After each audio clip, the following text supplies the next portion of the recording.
And we are. Wait. Last minute adjustment. Last minute adjustment. All right. Okay. No, the other people are muted. No, the only thing that people can hear is my voice. And we are live, everybody. Hello. It is time once again for Homestuck, and I thought, what is the most American thing we can do for the 4th? Now, the first thing I thought of was reading Garfield comics, because as everyone knows, Garfield is the true American hero that fucked all of the founding fathers' wives. That is some deep old stream lore for those watching. But it's Sunday. Sunday's Homestuck night, and there's also a kitty. Say hi, Kepler. But we have our mainstays. We got Ginger. Say hi, Ginger.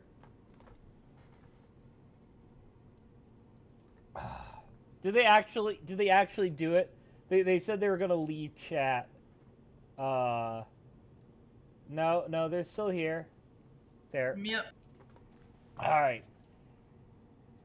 guys. This is the hot opening. This is the cold opening. Come on. We got Ginger. Say hi, Ginger. Hi. And I'm Ginger. You may also know me as... No, I'm not going to go through every nickname I use everywhere. But hi. We also have Popcorn. Say hi, Popcorn. America! Fuck yeah! America, fuck no. And we got Dew. America. Fuck.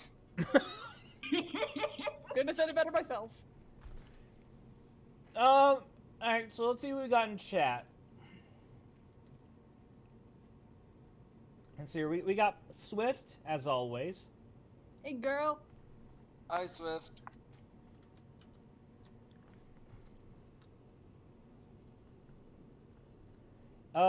We also have, other people that aren't talking, according to, my thing. But whatever, it's cool. Alright, let's just jump into it. Alright, so today we are activating the 4th wall. We're picking up where we left off last time, however long ago that was. So, let's activate. Ah!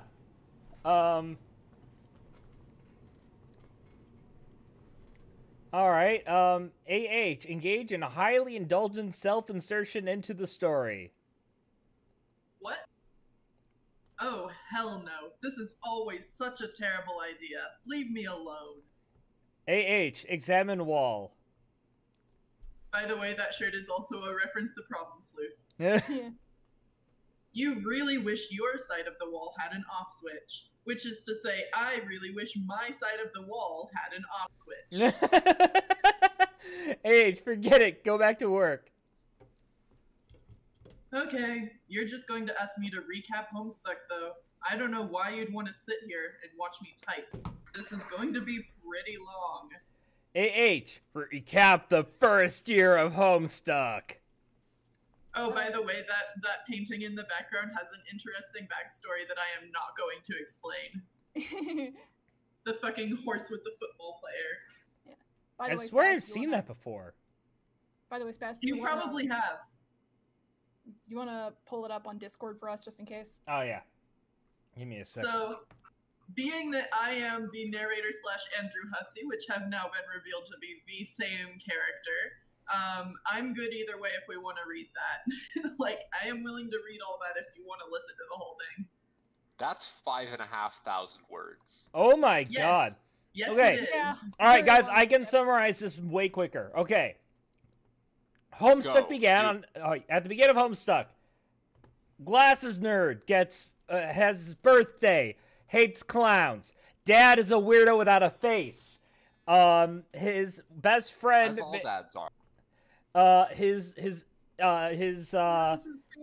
friend sends him some stuff, and he gets Homestuck. Not the Homestuck. The Spurb. He gets No, Spurb. it's fine. Just call it the Homestuck. Yeah, he gets the Homestuck in the mail, and the Homestuck is a software program that lets people fuck over reality, and then the initial token chick comes into play, and she's all sophisticated and talks like nothing like an actual 12-year-old. And they go back and forth, and then she starts building stuff, and then like an idiot, John Egbert, also known as Stinky Face McGee, left his software in the car, so he couldn't control the other person's environment.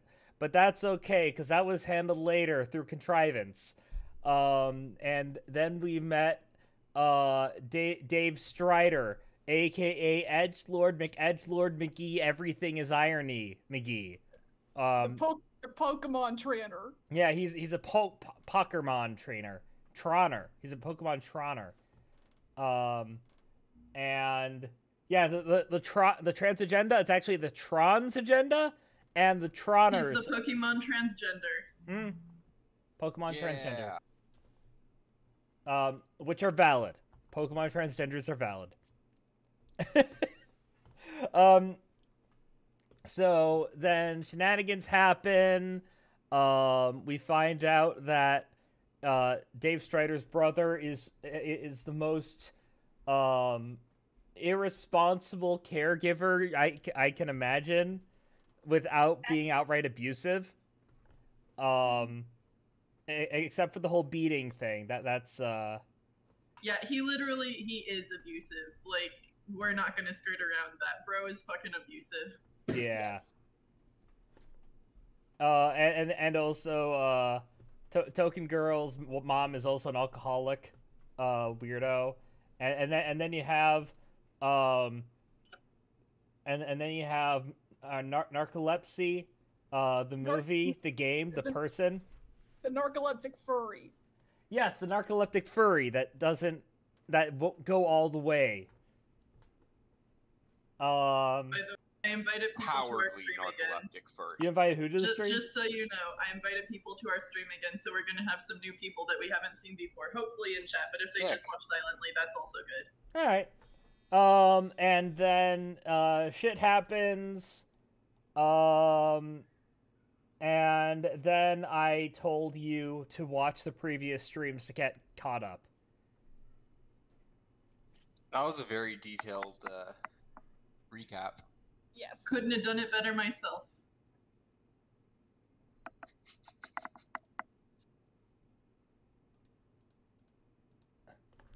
And with that, So at the end of this whole spiel, you'll notice there's a lot of links here. The very last link links to the story about the cool horse painting if we actually want to go find out the history about the horse painting. He just did. Okay, cool. I wasn't looking. So yeah, he had a whole journey of getting it. it's a whole ass Oh, journey. hello. I'm just gonna call you Zama. Welcome to the stream, Zama. I'm very sorry. Well, welcome to the stream, lurker or not. Your follow is appreciated. So yeah, that and I didn't read any of that. Do something less boring. PA reader, shut the hell up. Retrieve arm from background? He has an actual Cal doll? Yes, he has an actual Cal doll. Cal, please, not now. Why would you make this? Okay, so you're gonna hate this, but he's not the only one who has a physical Cal doll. I have a friend who's in middle of making one right now, actually, come to think of it. Unless it is a functional puppet, I don't care. It's not. If you're going to make a Cal doll, make it functional. Yike. Make it like a hand puppet or something. It's so that they can have Cal with them all the time. Because he's just so totally sweet. Cal is awesome. That's really all there is to say on the matter.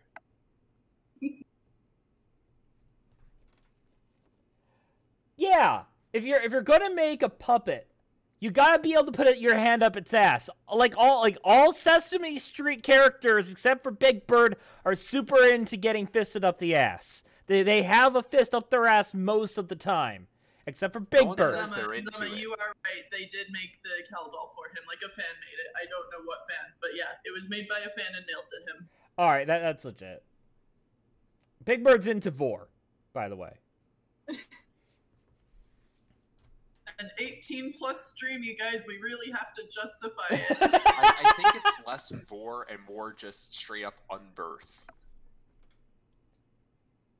It's again really justifying the fact that our stream is for 18+. Not for kids. Like we have to make these jokes or else they're going to like, I don't know, we won't be able to say it's 18+ anymore. We're gonna get copped. We're gonna get copped unless we make a bunch of dick jokes right now. Penis, dick, wang, schlong, my new best friend. It's so very sad that Steve Jobs died of Ligma.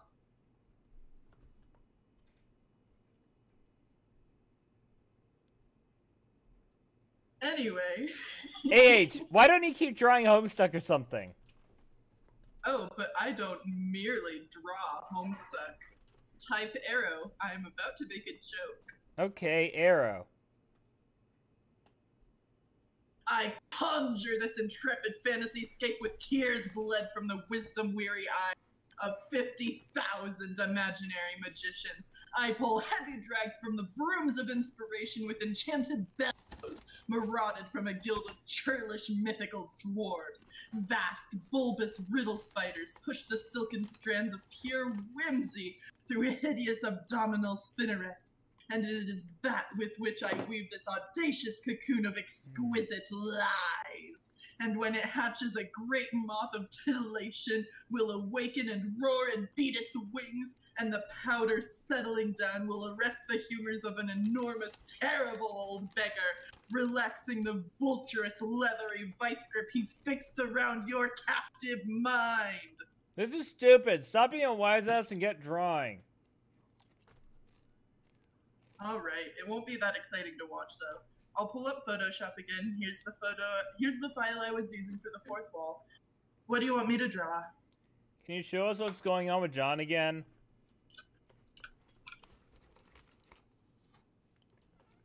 Sure. How about if I drag the content from one of the John files under the fourth wall layer, so we can make a more graceful transition out of this ludicrous, highly disruptive self-insertion arc. Is that a Hassan Piker meme you got there, buddy? I recognize that face anywhere. Yeah, guys, I understand you're super into puppet fucking, but can we please get our focus back on the Homestuck?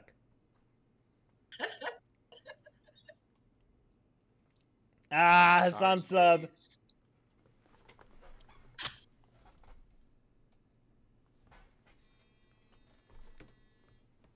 Yeah, Hassan sub. All right, that sounds like a that sounds like a good idea.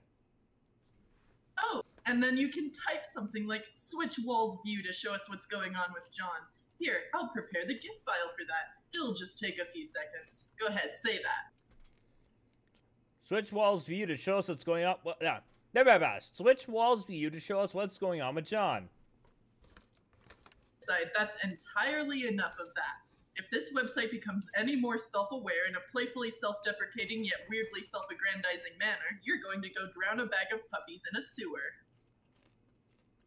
I might do that anyway. Please don't. Arrow! Answer GC.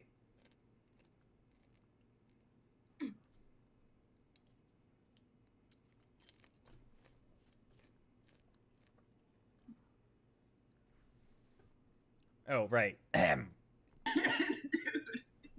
I'm Egbert. Yes. What the hell is this? It's your world map with your second gate labeled, so you can go there.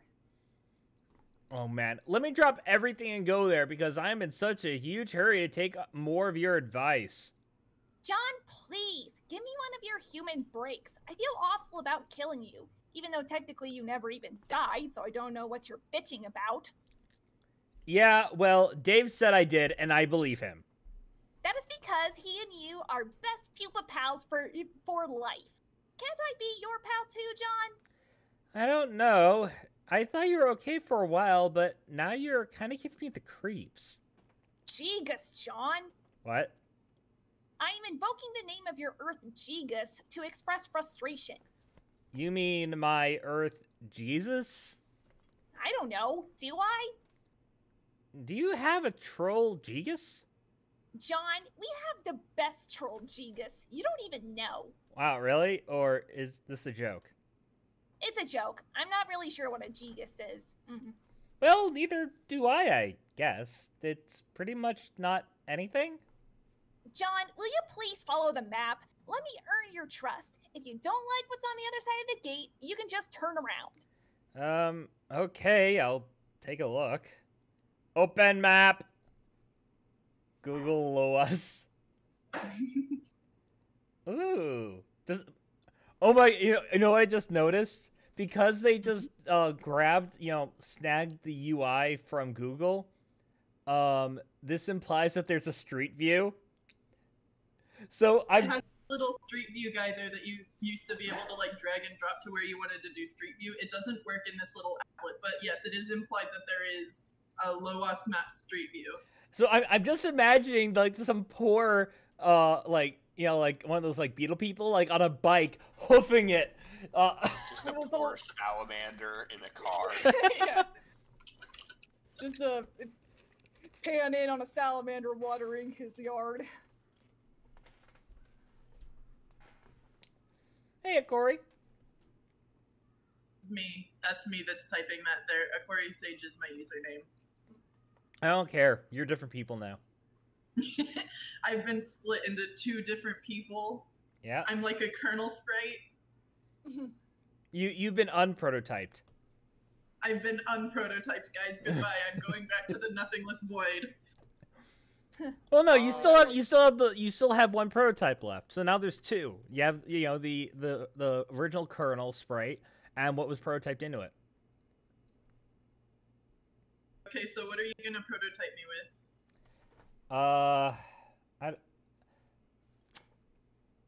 I'm thinking a black hole, something empty and soulless. But I have many holes. They just don't. Well, they do belong to me now. All right, proceed to the second gate.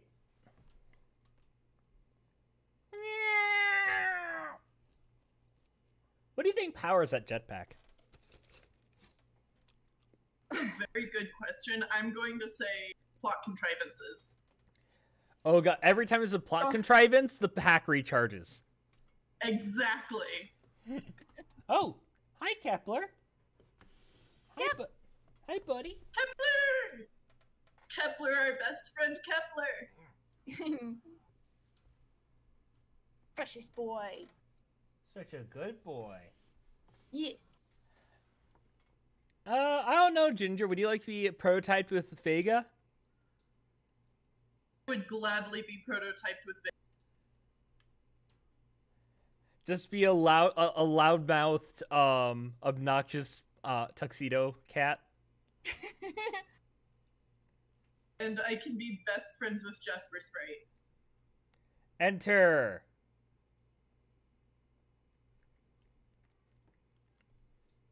You spend the... Oh, that's you, sorry. That's me. I was going to wait for a minute. I was going to wait for you to notice. Ah. You spend the next 20 minutes staring at this image before you realize it's not a flash file. Wait, will it actually go to 100%? I don't know if it goes all the way to 100, but it does take 20 minutes, so we should probably not wait and see. No, I want to find out. Okay.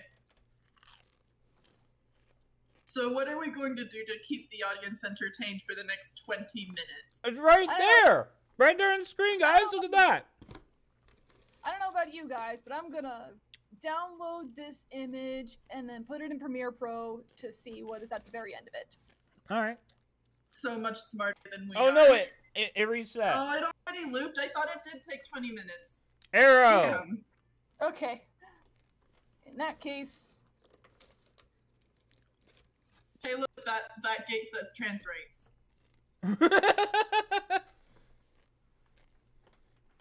Kind of It's does. the transgenderification gate. Well, Yay. John Egbert is now Joanne Egbert.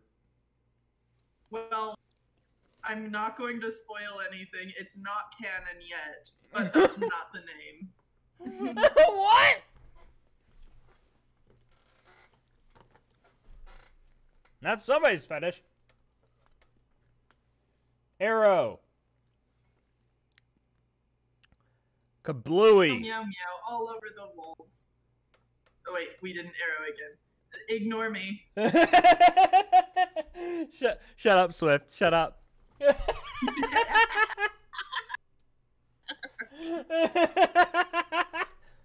Arrow. Yeah. Meow meow meow meow meow meow meow meow meow. This girl has problems. You know what? I will no say, shit. unlike Egbert, at least her scrawlings are nice, neat, and organized. It turns out that that spot on the wall right there was where the big secret was, and I will never know. John, get up. Despite the pandemonium of your entrance, Rose is still sound asleep. She must be really tuckered out. It looks like this little guy is awake and ready for action, though. He is adorable. You decide to name him Dr. Meowgon Spengler. Answer Dave. Wow. Okay.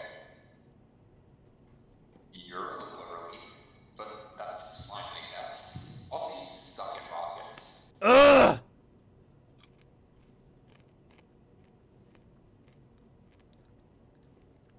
Ah! Say the okay. What? She tricked me again! Who?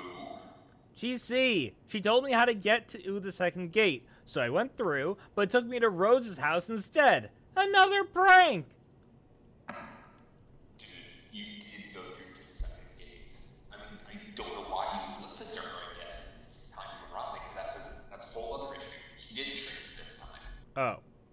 Then I really don't get this. What were you expecting? This is how it works. The progression of gates is like this whole round robin thing cycling through each planet. Gate 2 on your planet leads to gate 2 on Rose's, and you build up to gate 3 above her house, which leads somewhere else on the planet, you go to gate 4 somewhere else there, which leads to gate 4 above my house, and so on. Oh. Oh.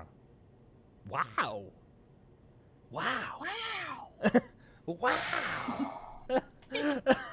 Ow. Okay. Okay. Ordinarily, Rose would have already gone through her gate 1, but she's still sleeping pretty hard, obviously, and ordinarily you wouldn't have gone through gate 2 until her house is built up, so you wouldn't fall your death, but you got your G rockets, that's fine. See, we all gotta coordinate on this thing. Okay. How do you know all this? Fuck, come on, dude. Oh. Oh, yeah. You're the orange Dav. Hey, no offense, but do you think I could talk to the real Dave for a second? God damn it. I am the real Dave. You know, the one who saved your life. I'm more real, actually, because I've been through some heavy shit already, hopping around on red-hot gears and high beams for like a year and grinding shit out for your ungrateful ass. Look, check out this code from the future, how you deserve it. You're fucking welcome. Whoa. Calm down. I'm sorry, that's not really what I meant. I mean, of course you're a real Dave, but what I meant is the Dave from my time is also my friend, and I guess he's in the same boat I am in, not knowing all the stuff and all. I feel bad for keeping him out of the loop. Yo. Oh, hey. think I pissed off your future self. What did you do? I said he wasn't the real Dave. I think I might have really hurt his feelings, though.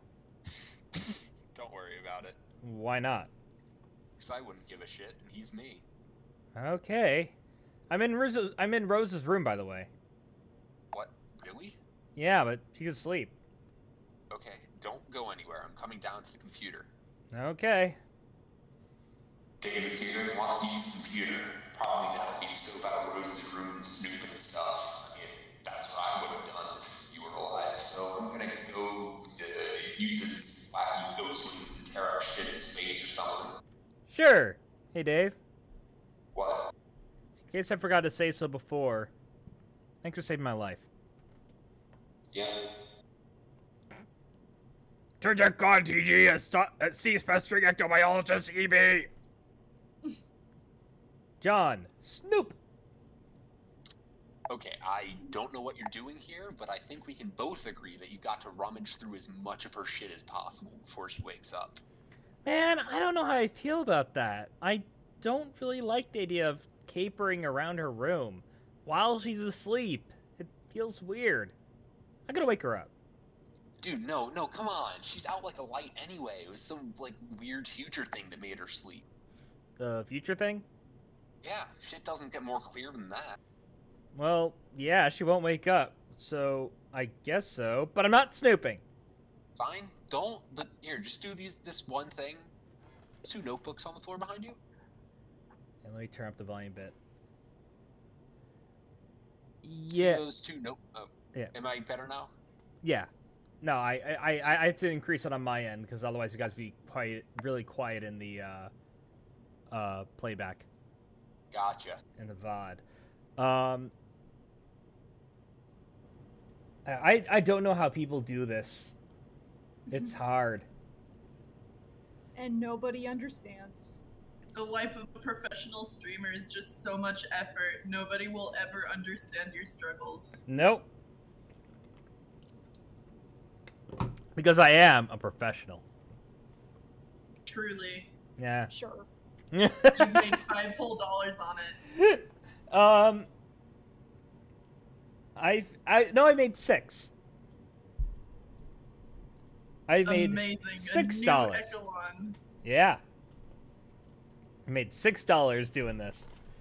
If I keep this up in a couple years, I might have 12. Okay. Royalties. Yeah, they sort of look like journals. I don't think I should read them. You don't have to read them. I'm not telling you to. What kind of prying tool do you take me for? Just pick them up. You know, like, tidy up a bit since you made a royal fucking dump of a room just now. Oh, okay. Pick up books. Now, I need you to do something else. This is important. Like, for important game reasons and stuff. Take the card the books are on and flip it over.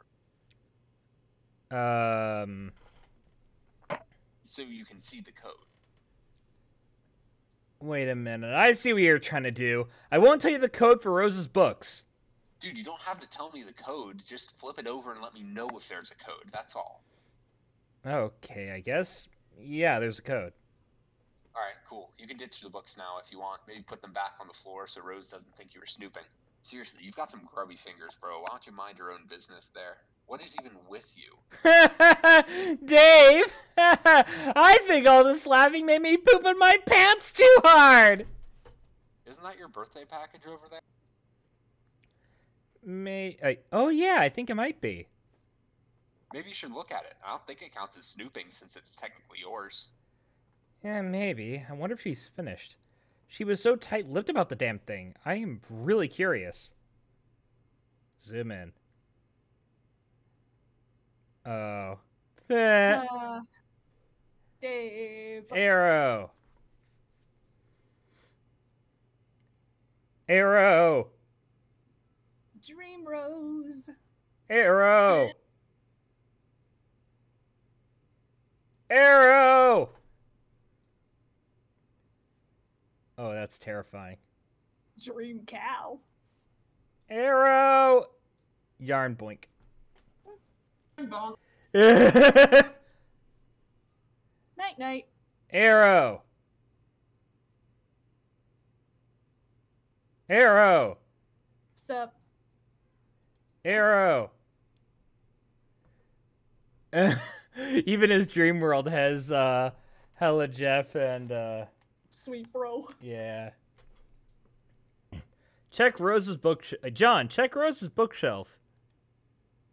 Your birthday package again, curiously. It's awfully tempting to peek inside, but you feel guilty about it for some reason, even though it's yours anyway. You suppose a perusal of her bookshelf would be harmless enough? Just a bunch of books. The knowledge within is meant for everybody. Dave pesters you with the message, PG.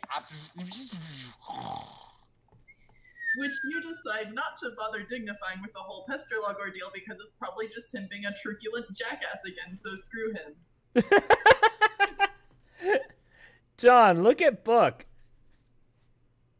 This Ocean Charles, the big man, has the answers. Now, you gotta wonder, what is between that ellipsis?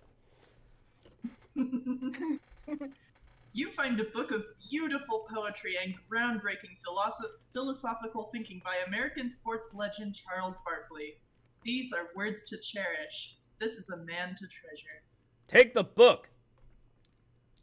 You captchalogue Rose's autographed copy of This Ocean Charles. Jewels of wisdom like this just don't fall into your lap every day, and shouldn't be parted with lightly.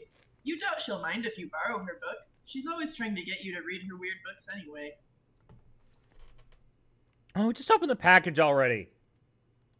You can't take it anymore. You're going to see what's inside. Arrow! Funny.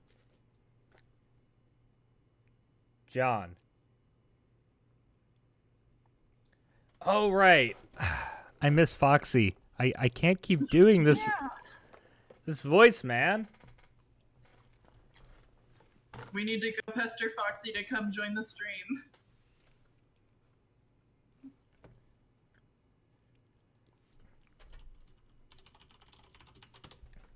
I'm gonna send him a message. All right. Yeah.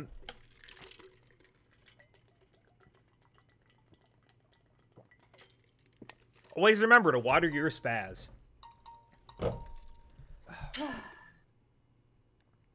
Shut up, phone. Foxy is on Do Not Disturb. It might not be worth our time trying to bug him.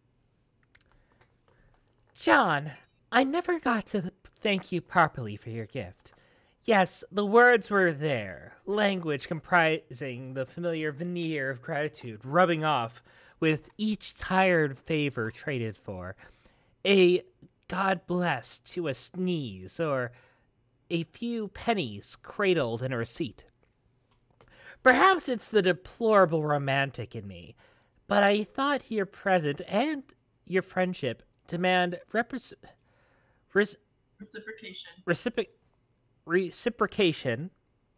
I hate my speech impediment. Surprising, by some degree, the utterly meaningless. The proper thanks, I thought, would be a demonstration that your offering was not in vain. Yes, maybe some would take your suggested alternative to my gloomy preoccupations as a passive-aggressive jab. But I know you didn't mean it that way. In fact, I'm sure you're reading...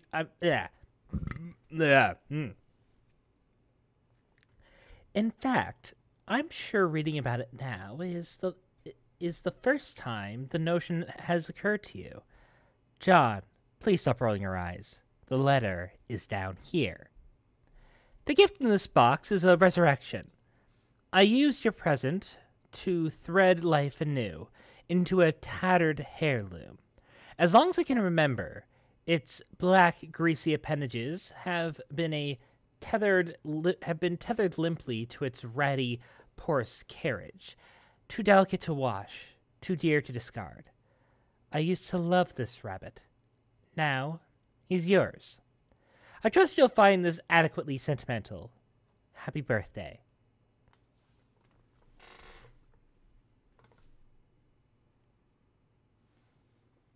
I don't know why, but it's fairly easy to do a more feminine voice while also being, like, intelligent and snobby. Put the bunny back in the box! Chaos! This gift from Rose is so cool! 2 sweet bunnies on one birthday? What are the odds? In a fit of enthusiasm, you shut up and jam the bunny back into the box, executing a textbook chaos dunk. Millions would have perished if everything in the ocean weren't already, that is. I mean, everyone's already... Nice. I mean, everyone's already kind of dead. You know, the meteors and all. It's crazy what kind of dunks this guy has. Thank you, Swift. Yeah. Take the box! You gently chaos dunk the fragile bunny back into the box and capture log it. It is such a nice present. You will have to write Rose a thank you note and tuck it under her hairband or something. Wait, no, that would probably be creepy. This bunny reminds you that you still have a salamander in your Sylladex. She is holding the bunny Dave got you. Sort of uncanny how similar they are, aside from the knitted enhancements. Seriously, what are the odds? So weird.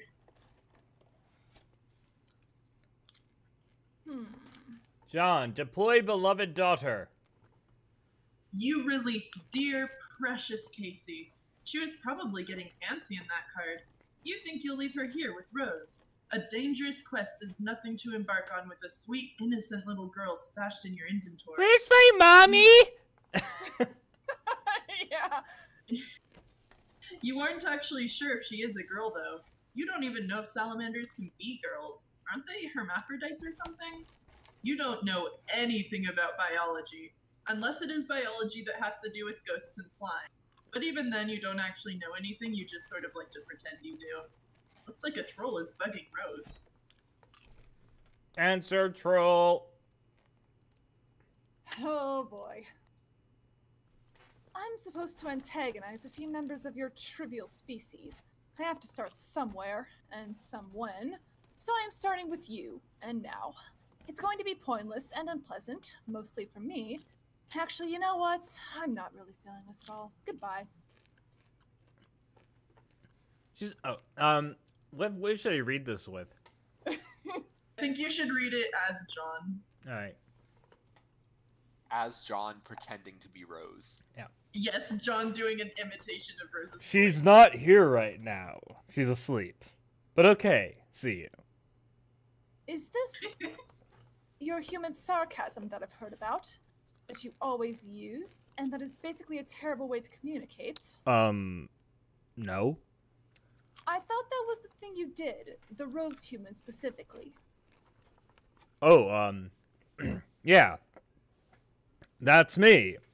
I'm the rose human. Look at me. I'm so smart with all these snooty words and complicated things to say. I am the queen of books.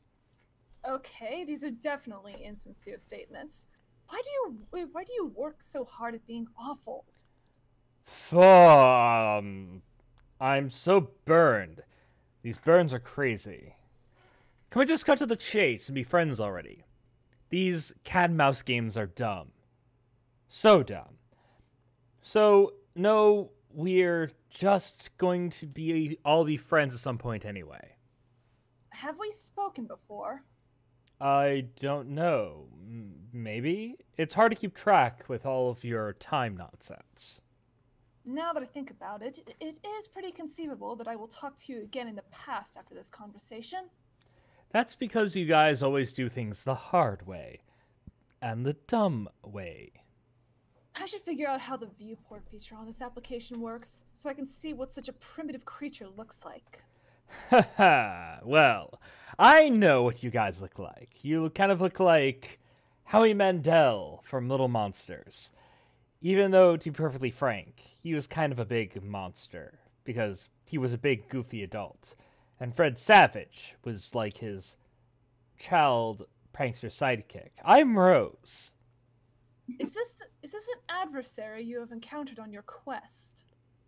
No, it's a movie. You should ask John about it, because he thinks it's awesome. Which it is that. It seems you put stock in John's assessment of things, even really uninteresting things that are pretty terrible to listen to. He's either the leader of your party, or you hold whatever the human equivalent of mating fondness is for him. Yeah, I got him a really cool bunny for his birthday, and it's really nicely knitted and everything. Because I'm basically in love with him. You're right. Oh, she's gonna kick my ass for this later. Okay. Just kidding.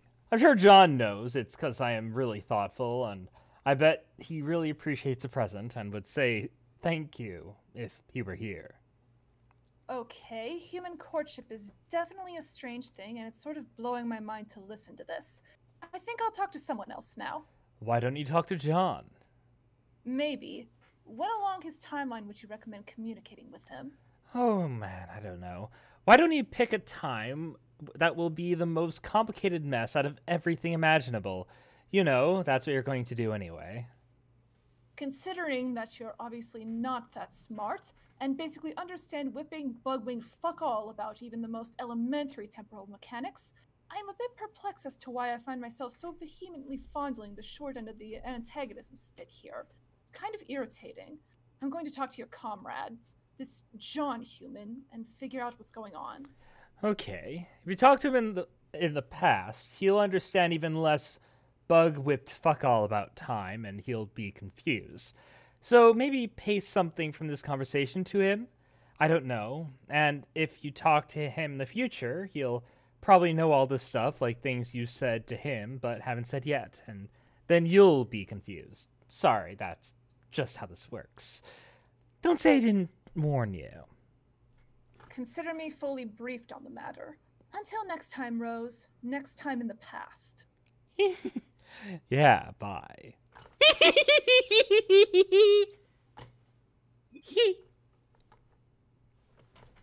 Fuck yes. Who's gonna be twin Armageddons? I think me. Yes. Yes! If you weren't here, I would do it, just saying. But I'm so excited for this. God. Arrow! If you're not too busy still setting up the network, perhaps you could come show me how to activate the viewport. I am, in fact, too busy still setting it up. Whoa. Here's an idea. Press F1. My keyboard Okay, is... I'm gonna go for a second. I just spilled coffee all over my desk. Oh, yike. No. Yeah. Yeah, no problem, man. My keyboard is missing... No. Ugh. My keyboard is missing the F1 key. Lies. Don't bother me, I'm not in the mood. If I see one more snarled wire kind of jutting out and being tangled or whatever, I am going to perform some sort of athletic fucking somersault off the deep end and get a call from the president or some shit. So go away. You used to like to talk more. If I recall, I was typically the one who would solicit reprieves from your nonsense. So I don't know what happened. That was before I knew we were all going to die, and no one believed me, and now look at you all believing me suddenly. Uncanny. Then why are you doing this? Setting up these stations for us? To get you all off my bulge about it. But I won't troll any of them personally, no way. It's kind of juvenile. But you guys go knock yourselves out, okay? See the menu up top? Fiddle around with it till we open up the viewport. I did fiddle with it, to no avail. If you can't figure shit out by fucking around, you don't belong near computers. Kind of like with registered sex offenders in schools. If you move to a new town, you have to go up to your neighbor's door and warn them about how stupid you are, and give them a chance to hide all their innocent technology and vandalize your house. Oh god, you know what I'm just imagining now? I'm imagining like when you join a company, if you're bad with computers, you have to go to the IT department and be like, I am legally required to tell you that you're going to be seeing a lot of me. Also, that is a perfect TA voice. Arrow. Arrow. Oh, they stole the F1 key. And they cut off her little toe. Arrow. Boop. Arrow. Poke. Poke, poke. Poke, poke.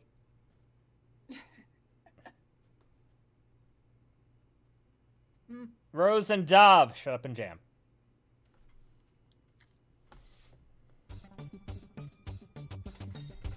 Oh, Cap. Hi there. I Jam. suggest pressing it once and just listening.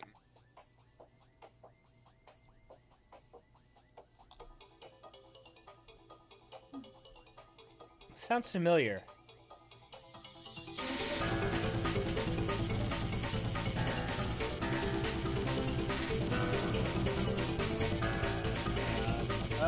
It's too loud. Here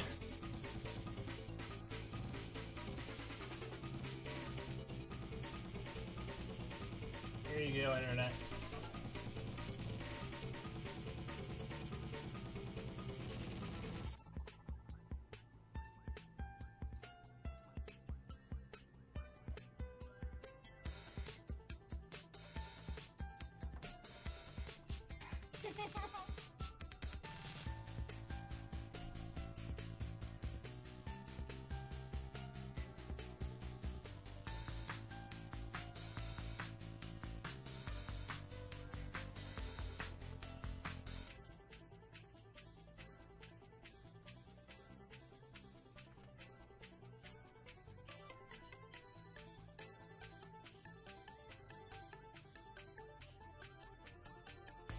Okay, I'm back.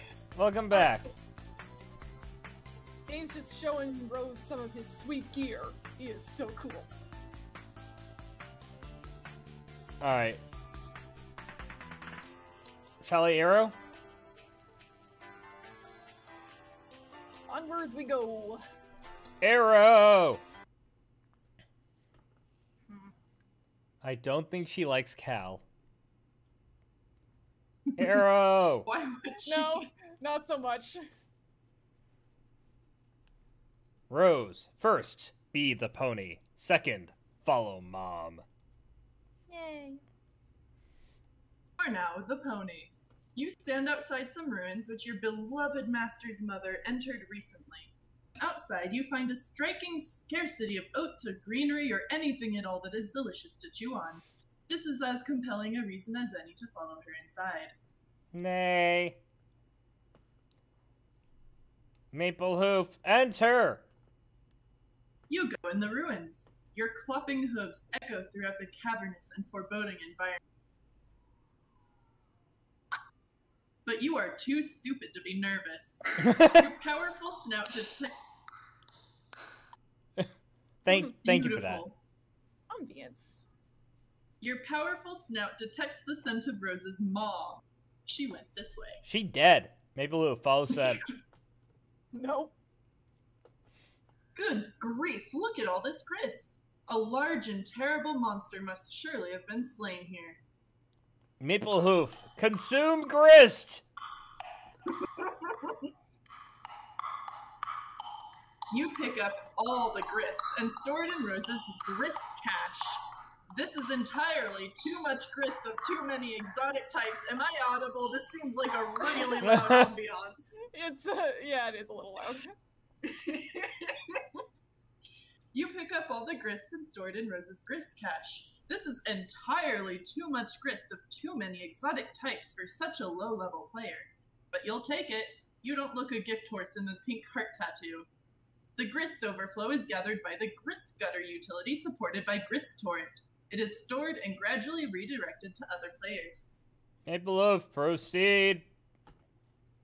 Rose's mom stands on a small platform and disappears. You are a little nervous about transportalizing yourself.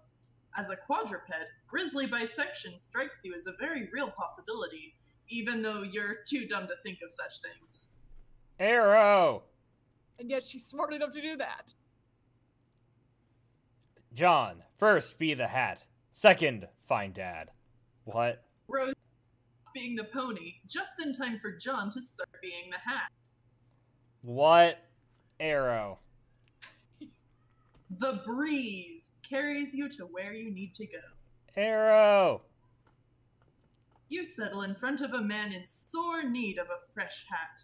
He gathers the clean hat, along with a shoe he found through similarly serendipitous means, to replace one he lost. Arrow. Arrow? Arrow? Arrow. Colonel Sanders, no! With Colonel Sassacre. Arrow. And then John visit Rose's alchemeter. You decide to try out the code Dave Sprite gave you. Make item.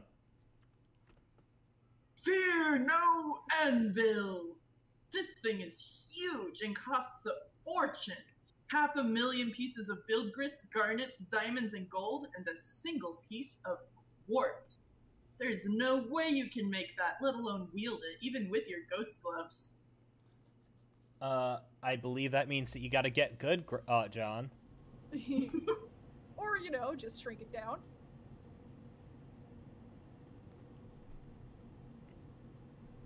Wronk. Use the alchemeter's scaling upgrade to reduce it to a more manageable and affordable size. You make a weapon called Fear No Anvil. John, pester Dave Sprite. So, what is this? The thing the code made? Really powerful hammer. How do you know? I thought you couldn't use hammers. Better be though. Got it from Professor. Who's that? Really tough to kill, dude. You killed him for it? Nope. How'd he get then? Shenanigans. Yeah, that sounds like you. Okay. Yeah, pretty much. Check out Dobbs' computer. It seems you have a visitor. Arrow. Le poof. Arrow. TA, fix GA's computer. There's nothing to just gotta open the viewport, it's easy. Arrow.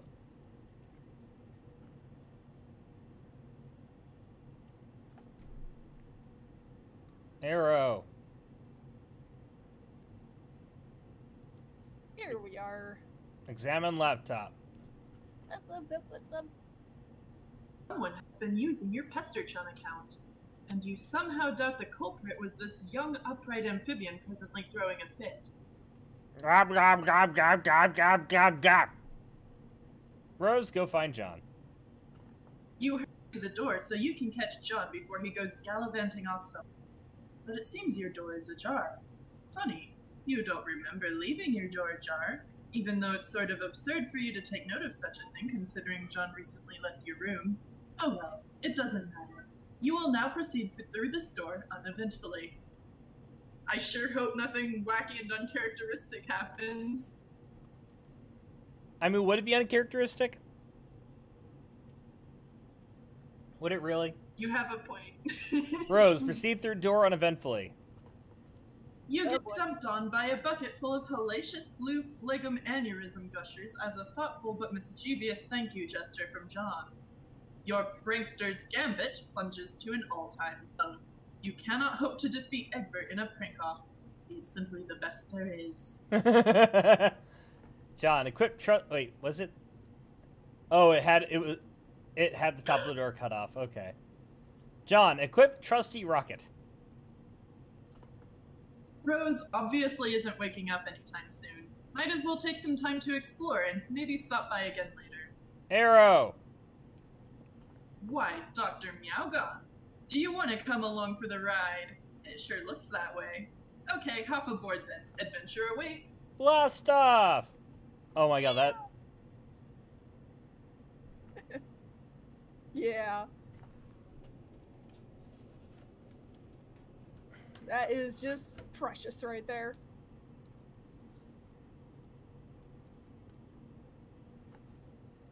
Ew. Hello, Kepler. Cat cam. You You could don't- hear us being excited about Cat. You people don't need to see me. Kepler is all that matters in this world. I mean, Kepler and Vega, but yes. Arrow! Son of a bitch, so I can't! Arrow! Is he off to now? At least you have this little fellow here to keep you company. You will name him Viceroy Bubbles von Salamence. Be the puppet. You have no idea what the hell that means. But yeah, you can kiss that obnoxious puppet goodbye. Maybe now you can get a decent night's sleep. Arrow! Bye, Cal. Arrow! Bye-bye. Or nope. What? Arrow! Okay, this is the most ridiculous thing you have ever seen. Wait, this is a carapace. This should probably be getting read by whoever is voicing this carapace. Nah, I like sticking with just the Midnight Crew doing that. Okay, fair enough. Okay, this is the most ridiculous thing you have ever seen. What is taking place here is almost certainly illegal. You are not sure which laws are being broken, but it is probably a lot. AR, follow? Explore. Whee! Zooming around at the speed of sound. I places the girl of Follow my window. Follow my rainbow. Faster, faster. Live and learn. Live and learn. I'm the big Sonic fan here, but like, Arrow. I can't sing all the songs at once.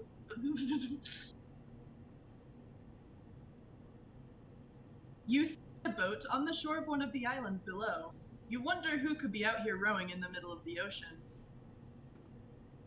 Investigate. Hoofprints in the sand. The mystery deepens. Enter. Plot thicken. There are many frightening and powerful monsters in here. Cockledge. Aggress.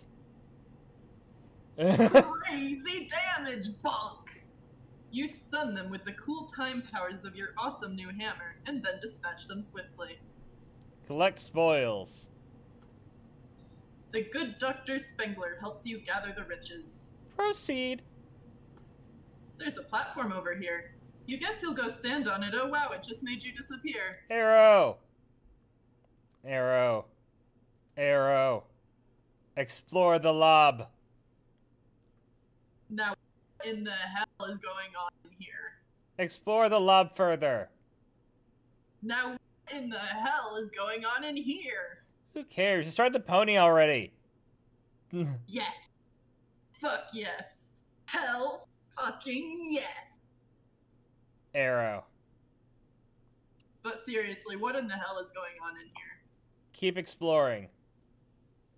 You find a sweet getup. It's almost as if it was tailor-made for you. How weird would that be? Put it on. You equip the Junior Ectobiologist's lab suit. Examine nearby station. Now what in the hell is going on in here? Of course it's obvious what's going on in here. It's another one of those 4-monitored house-shaped terminal thingies. AR? Resist urge to ride bro's rocket board. You fail to resist the urge. You start thrashing up something uncanny brutal on your quest for mad justice, yo, and get this way rude municipality under control. Shit is basically flying off the hook. It's like shit wants nothing to do with that hook. The hook filed for divorce from that shit and is now seeking custody of the hook and the shit's 2 kids. Pop a fucking wheelie. These hops are unreal. Shit this flagrant should be illegal. It probably is, but you don't care. Arrow. PM, prepare to depart for battlefield. Travel to Prospect's moon to board a shuttle headed for the battlefield. There you will seek the counsel of the White King. Arrow. Arrow. Arrow. Arrow. You have unwittingly been tailed by a nefarious courtyard droll from Durst. CD, pick PM's pocket. Arrow. Oh no. Pilfer the White Queen's ring. Depart. No. No wiser, you board the shuttle. Next stop, Skya. Arrow. Okay, who is doing CD? Okay, yeah, it's fine. You receive an incoming message from the draconian dignitary. You tell him that you got the ring. He says good. Bring it to him while he waits for an update from the hegemonic brute who's been tracing the king's movements out on the battlefield. He asks if you're still wearing that ridiculous outfit. He says you don't have to anymore by orders of the Sovereign Slayer. You say you'd still rather wear the outfit. He's got nothing to say about that. Arrow. Hey-ya! She actually kind of looks a bit like you, Popcorn. Her hair's longer, but yeah, a little bit. Arrow. Clever. Arrow. Additional pummeling. Arrow. You're Dead Grandpa Smackdown. Arrow. Doink. Catch. There's just people in the background watching. Arrow. It's too late. She's gone. You'll have to remember to deliver it later somehow. Arrow. The best way to remind yourself that you're carrying a ring is to put it on your finger. Arrow. Oh God.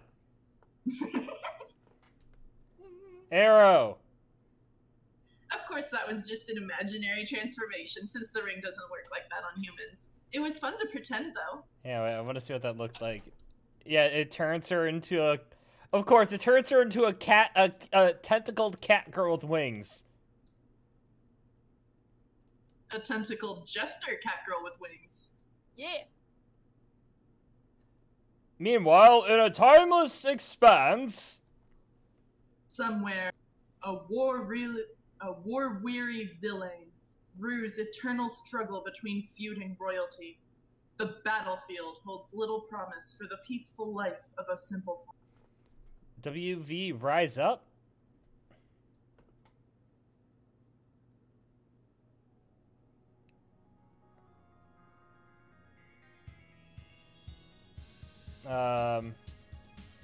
Oh my God, 5D chess. Time travel!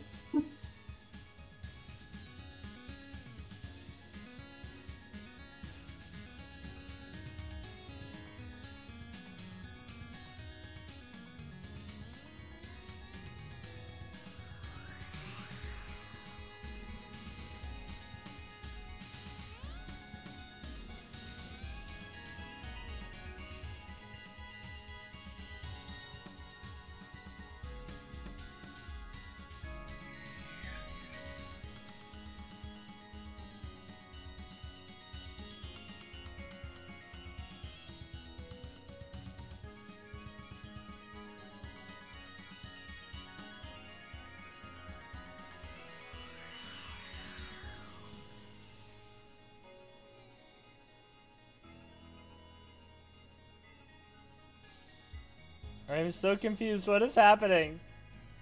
You'll figure it out. Remember this guy? Yep.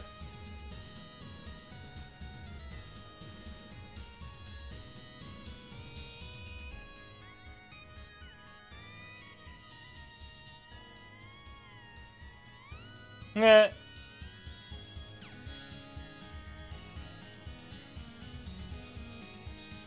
I will explain one thing because it wasn't super obvious. This random farmer guy decided to unite soldiers from both armies to march their own unit against the Black King.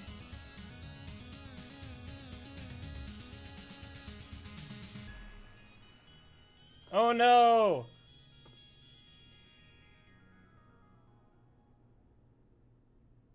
I don't think this is a good thing.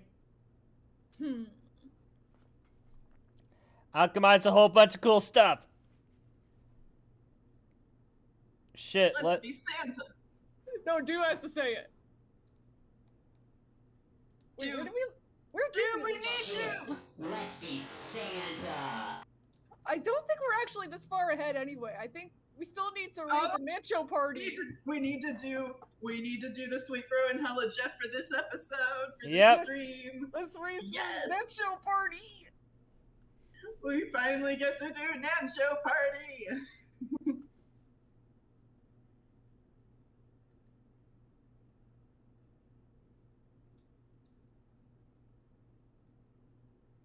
Wait, what does that say there? I can't wait to use this piece of shit and play all these games. Ah.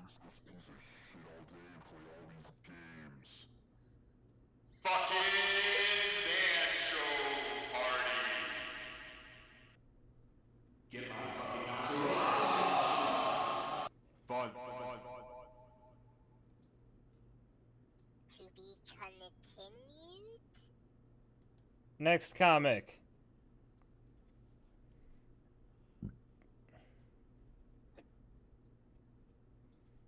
Sweet Bro and Hella Jeff in Sweet Bro and Hella Jeff in fucking Nacho Panty Part 2. Shit, bro, you scared me, dumbass! Who are you expecting? The Easter Bunny? Shit, now look, Einstein, they're falling! Look.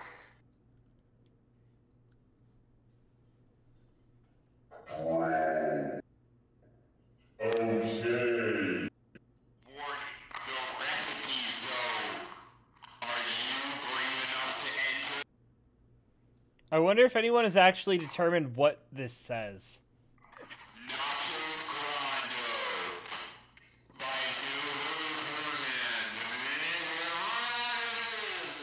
calculate.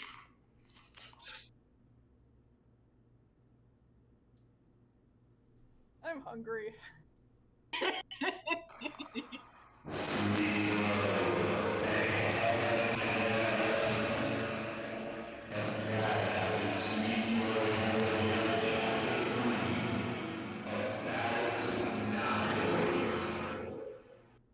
Last time on Swag. Okay, twist your head to read this, you stupid fuck ass. Anyway, the bottom line was, what do you do with these nachos falling in the air?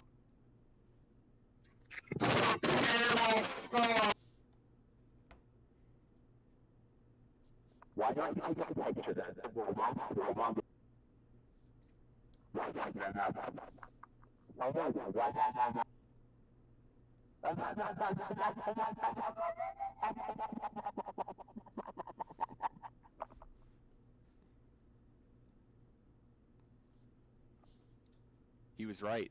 This shit's lasting forever. You know, that would actually be kind of a really interesting like superhero concept. A superhero that can like temporarily freeze time with like an old film camera, like an old like disposable camera. Hello, That would be Jim. cool. Isn't that just Fatal Frame? Oh yeah, you're right. Next comic. Sweet Bro and Hella Jeff, chapter next one about the Nacho Party. Story. Dude, are you done with the nachos in there?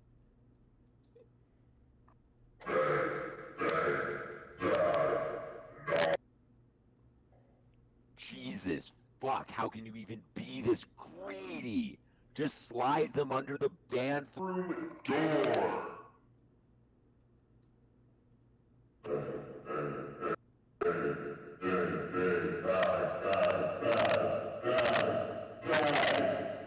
And there they go. The nachos are under the door.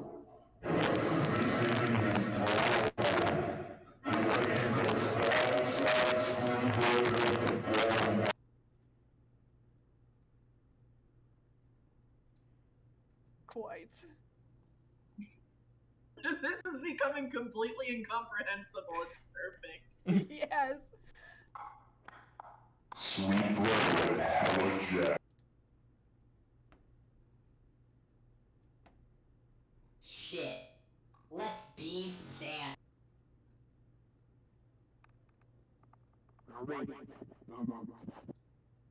Ah, come on, sign. Fuck. Who would even make these conch suck boots anyway?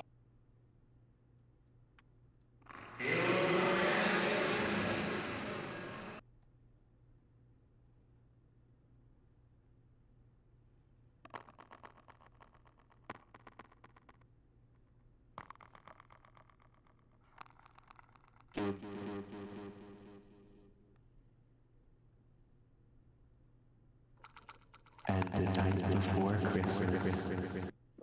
And all through the house.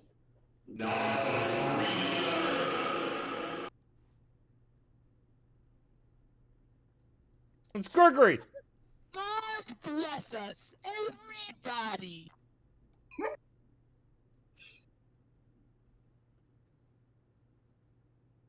Yeah, 'twas the night before Yeetmas, and all through the bra. Not a 21 was pairs, not even Jeff. Indeed. Shit. We were Santa. Yeah, we We were. were Santa. Should we read one more, or should we go back to the actual Homestuck? One more. I'm whatever you guys want. I'm having so much fun. Oh, you Oh, got a wait, little zit, don't you, buddy? We're like 3 away from my favorite one, though. We're almost to my favorite Sweet Bro and Hella Jeff comic. Which one? Comic number 19. I'm not gonna say what it is. I don't want to spoil the punchline. Oh my god, yes. Come on, let's do some more. Please. Sweet and Bro and Hella Jeff. Staring the dude's dog. Peaches. Holy shit! That dog is huge.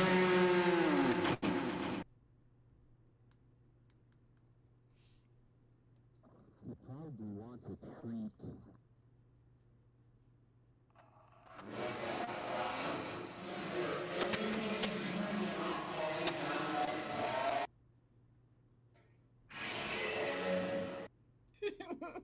Behold the shithead. He just keeps falling down that dog. I warned you about dogs, bro. I warned you, Alright, wait, alright, we are officially caught up. Yeah, Alrighty. there's just one that I really want to get to, but whatever. We'll get there soon. We'll do just that not yet. next with the Yeah. next set of comics.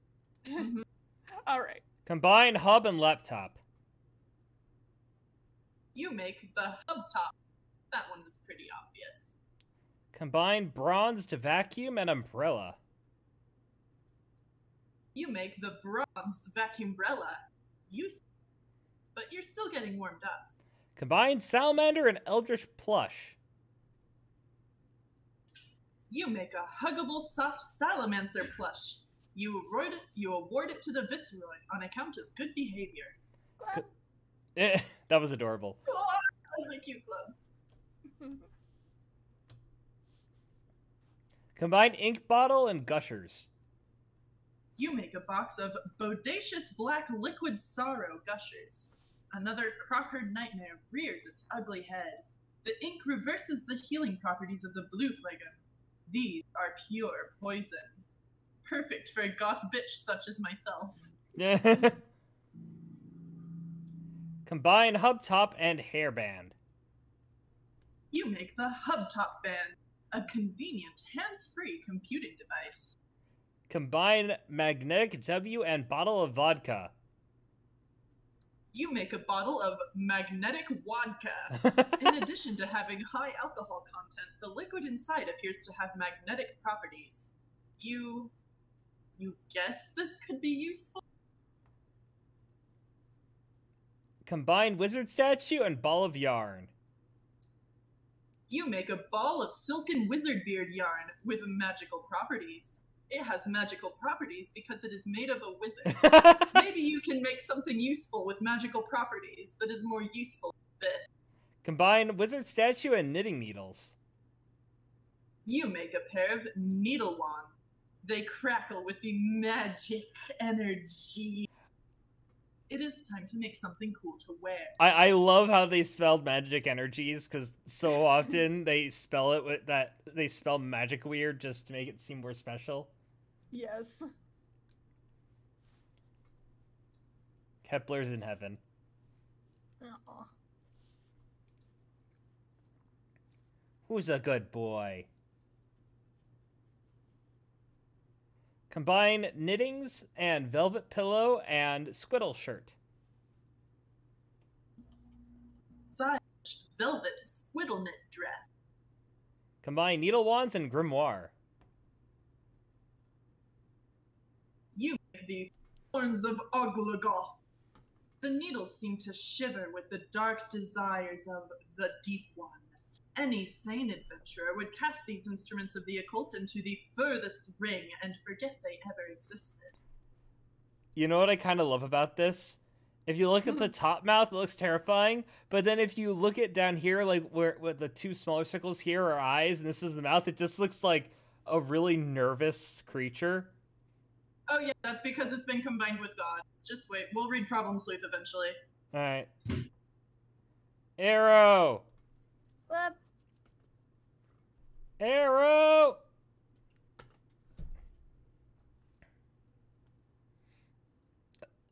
Aggrieve encroaching malefactors. This picture is a wallpaper on my computer. That is pretty awesome. Yeah. Arrow! Welcome to the party, motherfuckers! I probably want to make this a wallpaper. Yeah, honestly. Jade, build! You take advantage of Dave's nap to make some architectural headway on his building. Arrow! You are really proud of your floor plan. It is so cool. Cool. Arrow! Speaking of naps, you've been asleep for some time yourself. You suppose you'd better wake up soon. But then, your neighbor in the other tower is supposed to be waking up soon too, and it would sure be a shame if you weren't around to greet him. Also, I didn't realize she was here this early. Oh my god. Yeah. Oh, she's so cute. Who? What? You'll see. Don't worry about it. Alright. One of the care patients back there. Yeah. You doing good, Cap? You're gonna fall off if you aren't careful. You're just kind of sprawling out. Such bliss.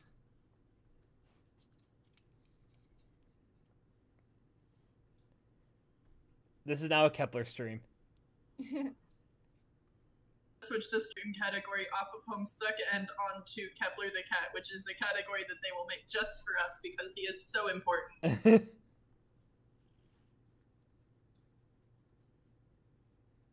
But anywho. Yeah. Alright, let me put the camera back up here. Okay, hang on, buddy. There.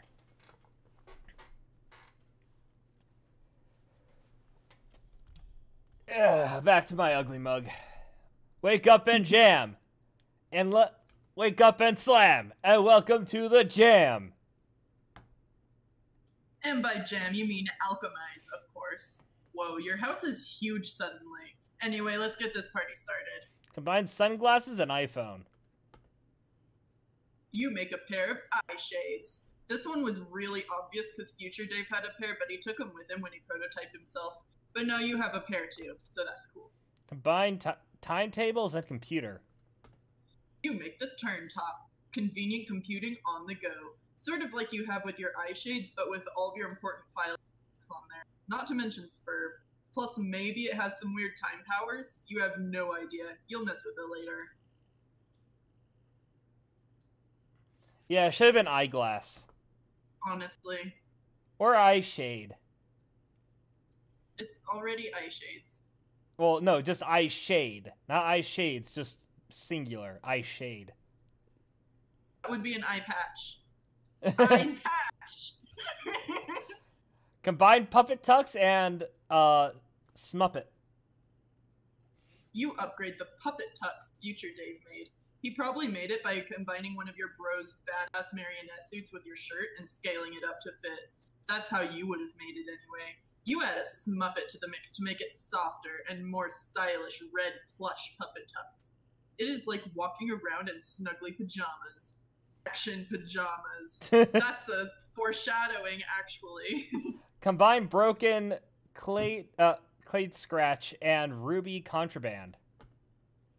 You combine a couple more items you got from Future Dave's loot stash. The broken form of Clade Scratch and some Ruby Contraband, whatever the hell that. The resulting item costs a fortune. You have no idea what it is. Preview item with Holopad. You momentarily reconfigure Alchemitor upgrades to make use of the Holopad extension. You pop the card in the slot and check it out. The combination would produce the Broken Scarlet Ribitar. That looks pretty awesome. Combine whole Clade Scratch and Ruby Contraband. Out of curiosity, you try it again with the whole sword. You dial back Clade Scratch's little turntable, rewinding the sword to a point in its history before it was broken. You then combine it with the red frog thingy to show the complete Scarlet Ribitar. But there's no way you can afford to make that yet. It costs even more now. Maybe you'll stick to combining items around your house for now rather than stuff from your future Sylladex. It'll be less confusing that way and probably less expensive. Combine Shitty Sword and Hello Jeff Drawing. Yay! What the hell? You use one of your bro's really shitty swords from the fridge and a printout of Hella Jeff to make a sword. This thing is so unspeakably shitty you are having a hard time even holding it. Combine Snoop Dogg photo and Mini AC and Clade Scratch. Khaled Scratch. Khaled Scratch. You make the Snoop Dogg snow cone machete. When foes drop it like it's hot, just turn up the blizzizzle nozzle so they chillax for rizzle. Chislax for rizzle. Fuck. What am I What the fuck? Combine Skateboard and Hella Jeff Drawing. You make Unreal Air. And notice this thing costs nothing. Oh my god. Arrow. Oh, it's just flying away. There it goes. And there it goes. It is ridiculous what kind of air this thing is getting. Dude, come get the ruler. Check this out. Yeah, it's not coming back. Make another one. You just make another one. You quickly stash it in a card so it can't escape from above. Combine Game Bro magazine and timetables. You turn back the clock and make a vintage Game Bro. You think you remember this one from your bro stash. It's a classic. Exclusive bro strategies. The hottest secrets. Shh. Challenge your thumbs to the maximum. Outrageous video stunts at your fingertips. Where are all the secrets? In here, bro. Game Bro.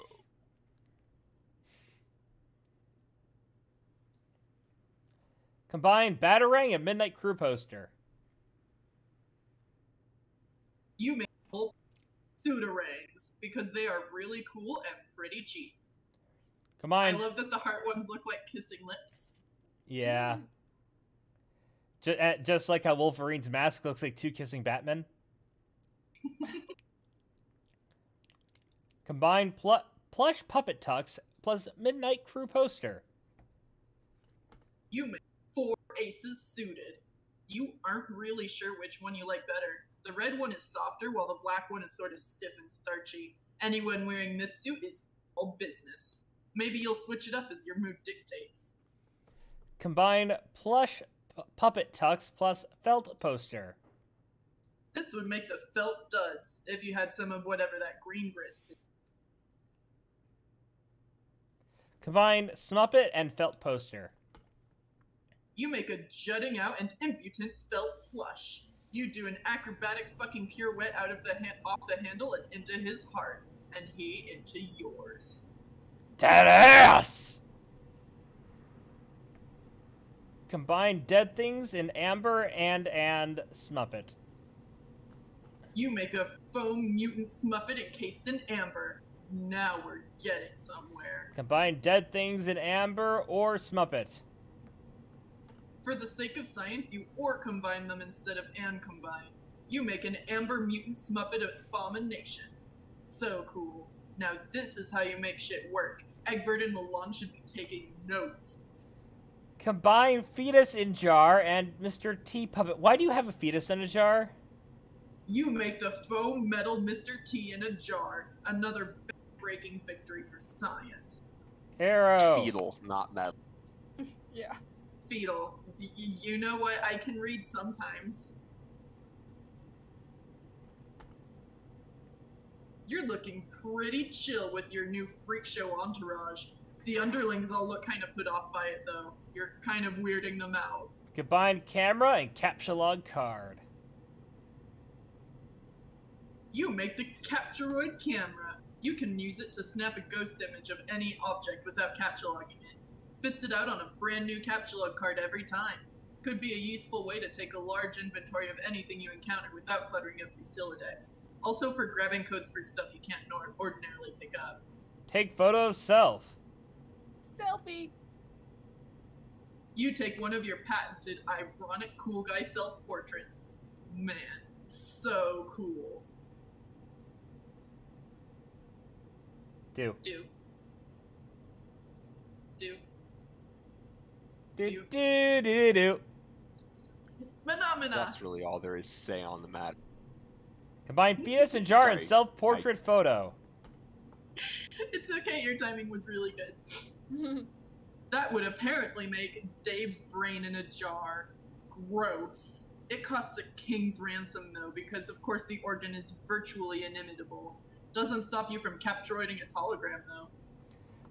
Capturoid the hologram of your own brain. Okay, that's probably the weirdest thing you've ever done, but okay. Combine brain and Sweet Bro and Hella Jeff drawing and Capturoid camera. The Sweet Bro and Hella Jeffify. Finally, something useful. It costs you negative 1,000 units of an artifact grist. It gives him grist? Try it out. Sweet Bro and Hella Jeff. Bro, where'd you go? I was going to show you my chops. Dude, wings.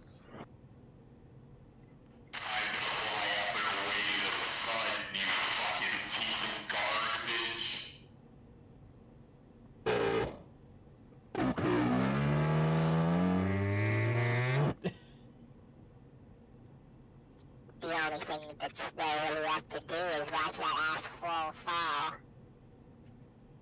Like it automatically prints out a Sweet Bro and Hella Jeff comic in some way related to whatever you take a picture of. This should save you a lot of time. Specifically the 5 minutes it takes you to draw a comic. You're a busy guy. Arrow. Booyah. Make copies of Rose's journals. Can't forget the most important thing you came up here to make. Gotta be getting your snoop on. Take a look. Oh, by the way, Yeah. Swift, thank you for that reference to my favorite Hamilton song. Love you. One book is titled Meow.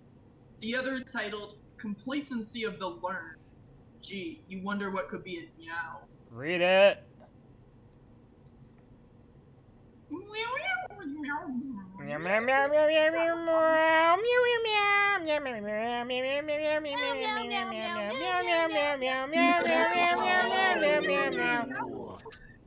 This is now the meow stream. Arrow. To no surprise at all, this book is full of more meow letters. Looks like Rose is totally nuts. What else is new? You guess you'll try out the other book. Looks like it's some sort of creative writing project. Read Complacency of the Learned. Oh my god. Yes. Read it. Alright. You know what?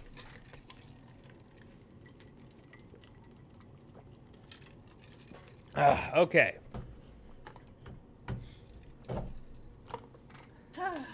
Figlish bothered his beard, as if unkinking a hitch in a long silk windsock.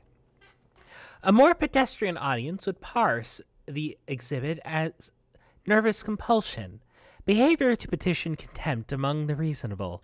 He was, however, not surrounded by the reasonable, but the wise, a distinction in men that would forever be the difference in history's garland of treasured follies. As a matter of fact, his cadre of fellow wizards were all putting similar moves on their beards as well. The practice would evince thoughtfulness, sagacity even. If they didn't do it all the time, standing in line at the bank, shooing squirrels from bird feeders.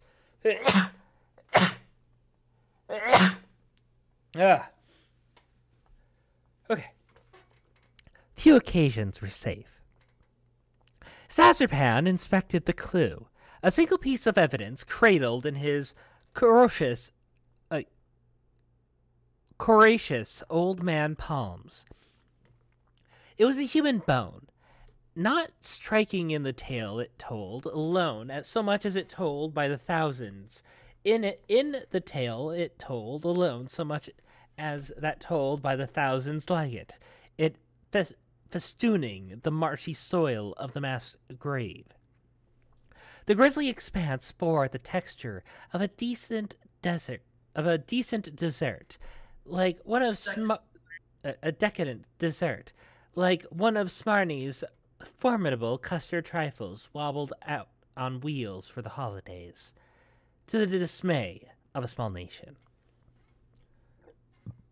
"You're certain of this?" asked Figlish. Despite what he was doing with his beard, he was, in fact, immersed in meaningful contemplation. "I'm afraid I'm becoming more so with each terrible tick, groused by that gaudy timepiece slung around your neck." In case it wasn't clear, Figlish wore a clock Zazerpan.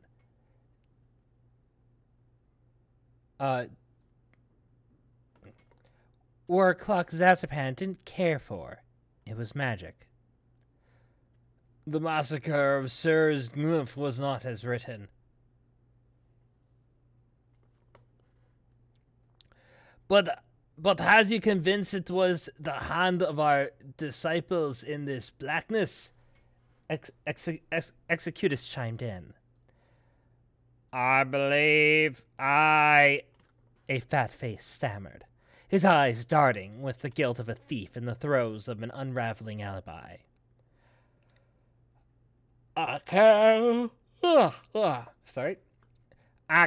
summon a more pressing line of inquiry." No, Smarty. Nobody was in the mood for a stinky bunt loaf just now. Zazapan's ears fell insubstantial to any line of inquiry, pastry-oriented or otherwise. His abstruse contour carved a pondering shape in the fog, carpeting centuries dead. His 11 contemporaries, too, embraced the muted consternation of their great pertinent scholar. Few wizards kept sharper adumbatives, or read them with such lucidity. When Zazapan treated men with silence, it was seldom repaid by the wise and reasonable alike. It was harrowing to entertain. Zazapan, the learned's storied complacency of wizards was marked for grander descendants. Disciples, hand-picked, vetted by Octite, the bona fide, and tested by Gestrel, the munificent. The 12 sweetest, most studious children, a pair of elderly eyes could give their sparkle. Not the ragged gutter snipes so oft harvested by the common obscenity. Those depurative little beggars with hearts corrupt as drop bananas brown. That these chosen youngsters would turn was not merely unthinkable, but something of a roundhouse to the temporal bones of the upper indifference's high chamber of top-scaled prophets. His wisdom's savage brow pruned further with recount of his many lessons to would-be successors. Lessons to advance humanity's elucidation and prosperity, and out come this bleak trail, now painfully obviated. There were few puzzles the learned could not suspend and dissect, and the recondite manifold beneath his extremely expensive pointy hat, daring to pitch his cherished pupils in the foul melanage of history's rogues. The heretofore abstract scourge that built up civilizations with ungodly magic and tore down with joyful malice would prove an intellectual trespass to make his calcium deficient bones quake. And more daring yet was the only question that now mattered. Could a bunch of bearded, scraggly old men in preposterous outfits hunt them down? He didn't have the answer, only a simple observation so blunt and uncharacteristically jejune. For the lounded sage, it was breathtaking in its self-evidency. We're going to need more wands. Wow, think of something better. Wow, indeed. I think we knocked out Dew's internet. Yeah.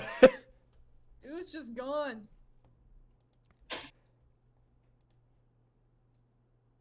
Are you gonna be okay, Saz? Yeah, I'm alright. Okay. Alright, Arrow! This wizard story seems really involved and kind of confusing. You'll have to save your place and dig into it later, and then maybe ask Rose what the hell the deal with it is. Yeah, for the record, I have no idea what the fuck I just read. Oh, good. Oh, thank God, Dew survived. Yeah. Welcome back, Dew. Thank you. Go get a bookmark. You return to your room in search of a bookmark. Oh hey, finally a use for that pointless juice-stained beta that will never serve any purpose past or future. Arrow!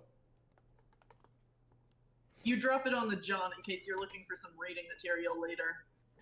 Check on Rose!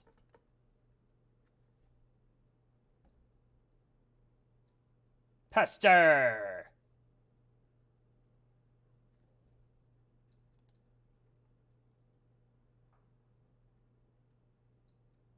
Dew, that's you, buddy.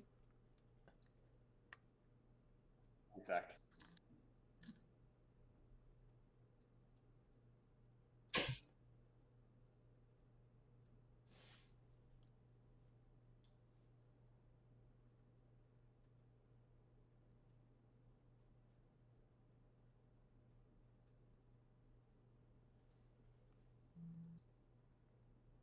Am I audible?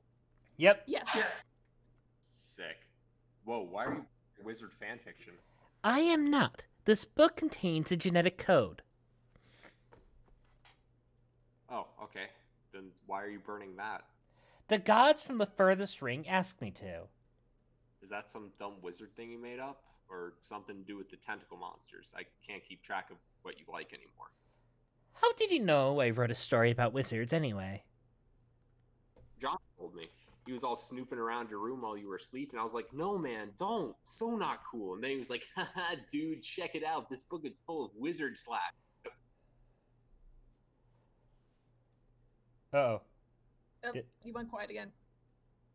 And I was like, I don't even want to know. This is such a crazy violation of privacy. This story sounds suspicious. Do you want me to chew him out about it? I will, because that was so outrageous. I don't know where he got off being like that. No, actually, I don't actually mind. Too bad I missed him. I thought you hated wizards. What? You cut out. Fuck. Hmm. Deal with that. I like wizards. What I don't like is my mother's obsession with feigning interest in them to antagonize me. Oh, that's so messed up that you think that. She probably digs wizards. And you cut off again. I fucking hate everything.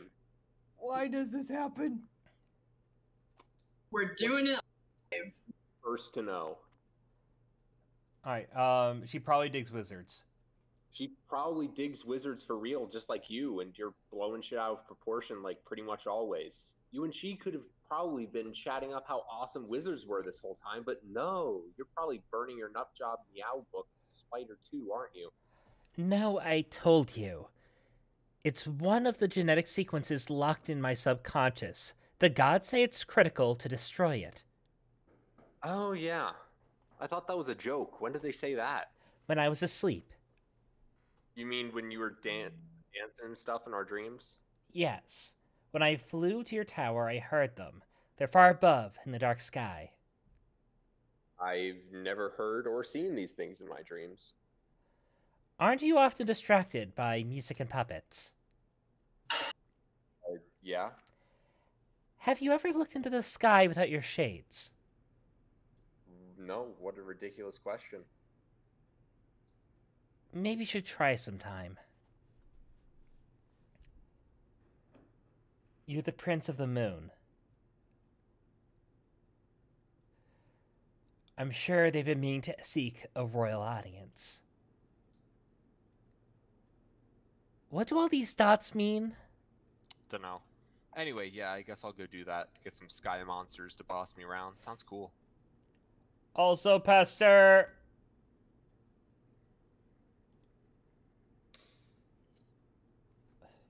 So, really, why are you burning that? I just explained this to other Dave. Do I have to explain everything to you twice now? No, I know. I'm using Dave's spare computer. I saw the whole conversation through his messenger. Oh, I see. So instead of having to double explain, I merely have to put up with being double spied upon. What a relief. I just mean you didn't burn that book in the future. That book was completely pointless. I know, but now it's not. You appeared to make it relevant by traveling to the past. So does that mean the sleeping thing worked? You remember the future? I remember some things. Okay, cool. So why is the cat code so terrible now? I don't know, but the gods are pretty emphatic about it. Well, okay, I guess it's done, but why are you so sure they're right? Have you ever known them to be wrong? Hang on, there's so many fireworks going off right now. No worries, I can't really hear him through the echo. I guess not, but they sort of freak me out. I mean, listening to gross space mutants all day isn't my idea of an awesome time. Especially the ones that sing. Oh god. Is that why you always kept the music turned up? Nah, I flip out to old jams because they kick ass, obviously. I guess we'll chalk up another riddle in the solved column.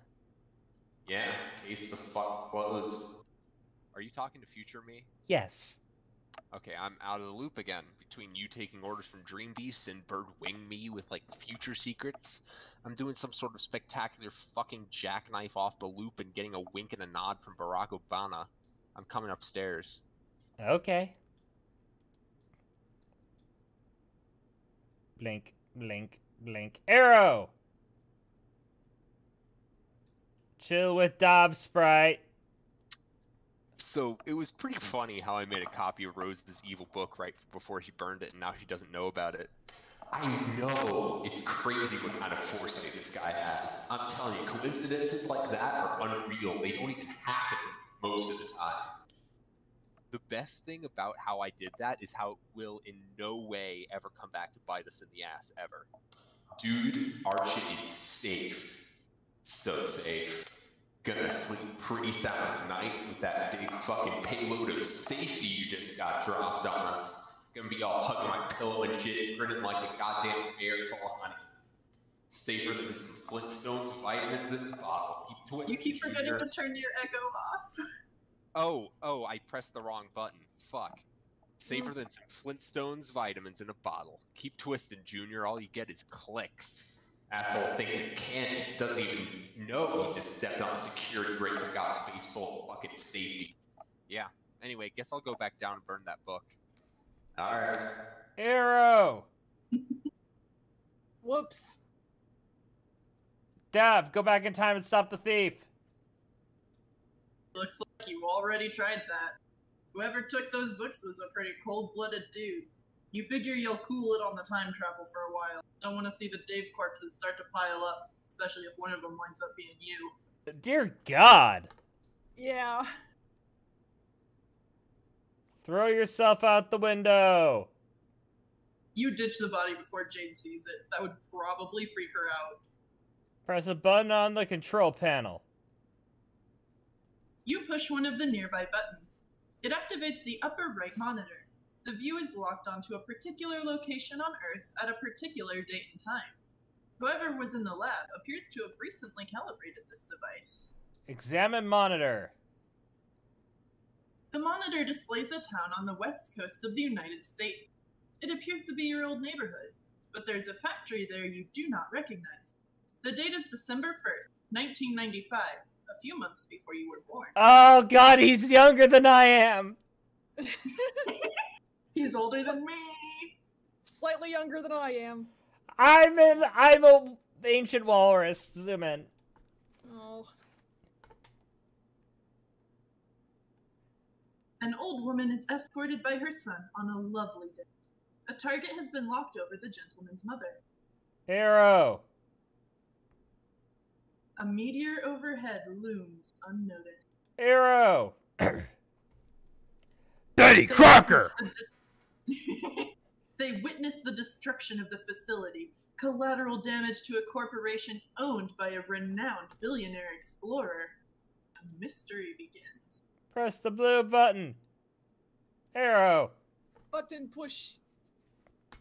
You create a paradox ghost imprint of the woman you recognize to be your grandmother. Arrow. The ghost sludge is sucked into a glass tube. Switch to 4. You switch to a monitor displaying a view of a remote island in the Pacific on December 3rd, 1995. Zoom in. A renowned billionaire explorer approaches on his yacht. An old factory lost 2 days prior, but a new shipmate gained. Together they settle the island and plunder its secrets. Arrow. A meteor overhead streaks unnoticed, headed toward an unseasonably warm city in the central United States. Press the blue button. Blurp. You create a paradox ghost imprint of the man you spotted in the woods with your book. The ghost sludge is collected. Switch 3. You switch to a view of an unseasonably warm city in the central United States on December 4th, 1995. Zoom in. An outrageously awesome dude stands before a crater where his favorite record shop stood 1 day prior. No, Arrow. He is prepared for the occasion with a small pair of outrageously awesome shades. A meteor overhead races unnoticed, headed to a lake near a laboratory on the east coast of the United States. No aquatic life would survive. What's he gonna use the smaller shades for? Oh! Yes. Oh! Press the blue button. You create a paradox ghost imprint of the outrageously awesome dude. The sludge is allocated to one of another pair of tubes. Switch to. You switch again to a view of your neighborhood on April 13th, 1996. It is the day of your birth. There is more real estate you do not recognize near the recently devastated baked goods facility. It is a shopping mall you have never seen before. Zoom in. A professional lady and new mother has traveled from the opposite coast at the behest of a famous and wealthy scientist to study one of numerous recent celestial anomalies while he is on an expedition. She notices a meteor overhead on a collision course with a quaint family joke shop. A distinguished gentleman notices the lady and comes outside to greet her, oblivious to the threat above. The gentleman's mother remains inside, busying herself with a tall bookshelf, a ladder, and a rather hefty, unabridged joke book. Arrow! An old mother lost today, but a new son gained. Sassacre! So this is where babies come from. Arrow. The gentleman discovers a clue. A powerful nose detects perfume. The lady has fled. The mystery deepens. This is bullshit! He doesn't have a nose because he doesn't have a face! This isn't my Homestuck! Established to have a nose this whole time, he just doesn't have eyes and a mouth. Okay. Yeah, the nose is the only thing he has on his face. Alright, Arrow. But the monitor has not lost track of the lady. Press the blue button. You create a paradox ghost imprint of the professional lady.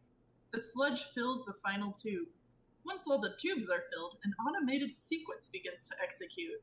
Arrow. What? Young paradox clones are created. What? There's one more button to push. Ectobiology sure does involve a lot of button pushing. At least it does when you're a junior ectobiologist. Your loyal assistant, Dr. Meowgon, is all over this one. Arrow. One pair of tubes empties the sludge into the chamber below. The other pair does as well. Another sequence is activated. Arrow. Or babies. Skill ecolator. You storm up your ecolator to claim the coveted, if difficult to pronounce rung, Ectobiola babysitter. Your ladder is absolutely hemorrhaging the boondollars. Just what your pork hollow's fat ass needs. Arrow. You surpass 1 million boondollars and trade them all in for a single whopping boon butt. This is, of course, going directly into the college fund for these youngsters. Sure is heavy. Into the hollow it goes. Arrow. Sad pig. It's the pork hollow. Arrow. Well. Navigate the veil nearby. The field's too great for one person to bear, Sarah. An old man has much to do before he returns to Earth, dies, and gets stuffed by his adopted yet biological daughter/granddaughter and stuck in front of a fireplace. Taking priority at the moment is shipping 2 passengers long overdue for a reunion. Arrow. What? Arrow. Arrow. They fuck now, Arrow? Petronas wallet. Arrow. Arrow. Aw, Arrow. Beautiful. Troll John. See, this is a case in point. What point? The point I was just making about the ultimate riddle, you blithering feculent shithole. Okay, that's your cue to laugh at me some more, I guess, because you seem to really get off whenever I flame you. Humans are deranged. Oh man, I must be getting closer to the conversations where you're trolling me harder. This is pretty exciting. I can't wait to see what you've got up your sleeve. You see what I mean? Fuck you about that. Anyways, you weren't you making a point about the ultimate riddle, dude? Yes, I was, and now I'm losing my train of thought, dipshit. Nope, we never talked about it. Yet. Oh, hell, that's right. Damn it. I guess this is just gonna be confusing. Oh, you're just starting to figure that out now? See, I kind of painted myself into a corner. I started trolling you at the end just before the rift, and then jumped back a little, and now I guess I've become railroaded into working backwards from here. Unless I want to do this sort of dumb schizophrenic hopping around like the others.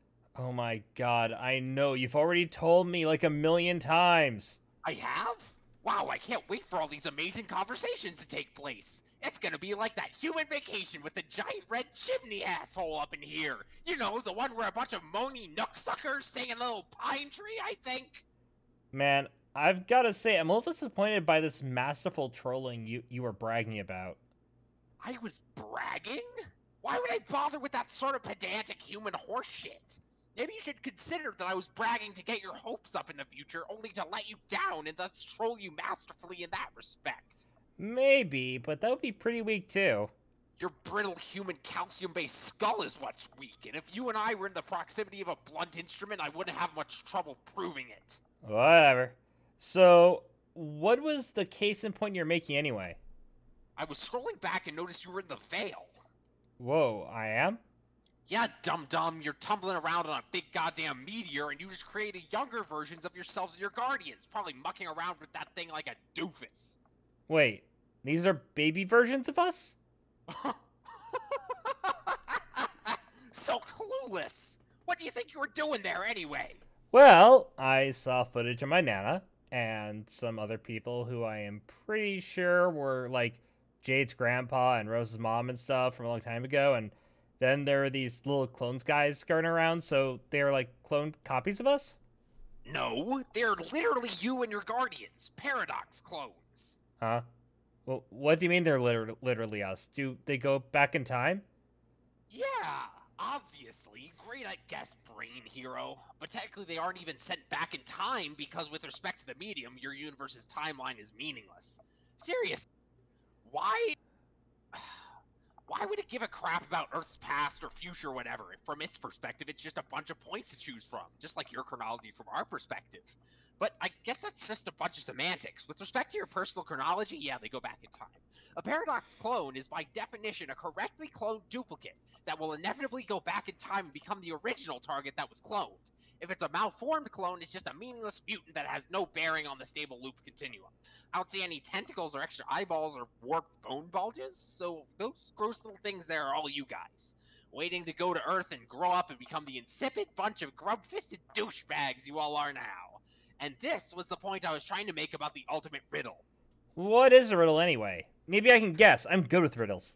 Think again, ignoramus. It's not even all that great, or even much of a riddle at all. In the course of your adventure, you would have encountered all these fragments of, like, weird poems and shit. You find them along your quest with clues and stuff buried in them to help you solve puzzles and move huge stone columns and make staircases appear and lots of nonsense like that. And it's all masked in this flowery sort of frothy poetic jackassery that no one really cares about, and I sure as hell don't care about spoiling it for you. But what all these lofty symbolic allusions boil down to is some grander statement about what you see happening here. That you were always the key to seeding your own existence through this game, and any hope that it could have played out differently or that you could have avoided this whole mess was always just a ruse. Distraction, perhaps? A distraction. Oh, a distraction, perhaps? What? Never mind. Because if it didn't go down this way, then how are you even born, get it? Which is especially pathetic, since Paradox Space apparently went to all this trouble just to make you just have... Bleh. Went to all this trouble to make you just have... Which is especially pathetic, since Paradox Space apparently went to all this trouble to make you just to have you fail and die. Really? There's nothing more tragic than these null sessions full of kids entering the game and fulfilling some cosmic destiny shit just to get wiped out and leave behind an empty, pointless insipisphere for all eternity. Actually, it's sort of hilarious. Or it would be if it didn't affect me personally. But anyway, there's just a lot more to the riddle than that. Like what we were just talking about last time we talked, but that's sort of the gist of the themes it deals with. Oh my god, that kind of sounded like Karkat starting to cry a little bit, which I think is perfect. That was the goal. Nice. Okay. Well, just like sobbing, like I'm not crying. Okay, well, if I run into some salamanders who tell me about this riddle and get really excited about it, I will try and act surprised. So, this is the same kind of thing you went through with, like, being your own paradox clones and creating your own parents and stuff? Yeah. How did that even work with 12 of you? It was really fucking complicated. I'm not gonna get into it. Our family structure is already way more complicated than yours without even getting spooky time slime involved. Basically, we have nothing in common whatsoever. Except maybe this. I was the guy in your position to make all these clones, and frankly, it kind of freaked me the hell out. Huh. Yeah, I guess now that you mention it, I'm finding it all a little strange. Oh, only just now? Fuck, you are fast! I hope you got the mad boombucks to pay off those speeding tickets. No, I mean, this ghost stuff and paradoxes are one thing, of course. It's something else. It's just... This is really weird. What's so weird about it? Well, normally humans hatch, like, from these slimy pods, then we wrinkle out as little pink larvae. Oh, really? Huh.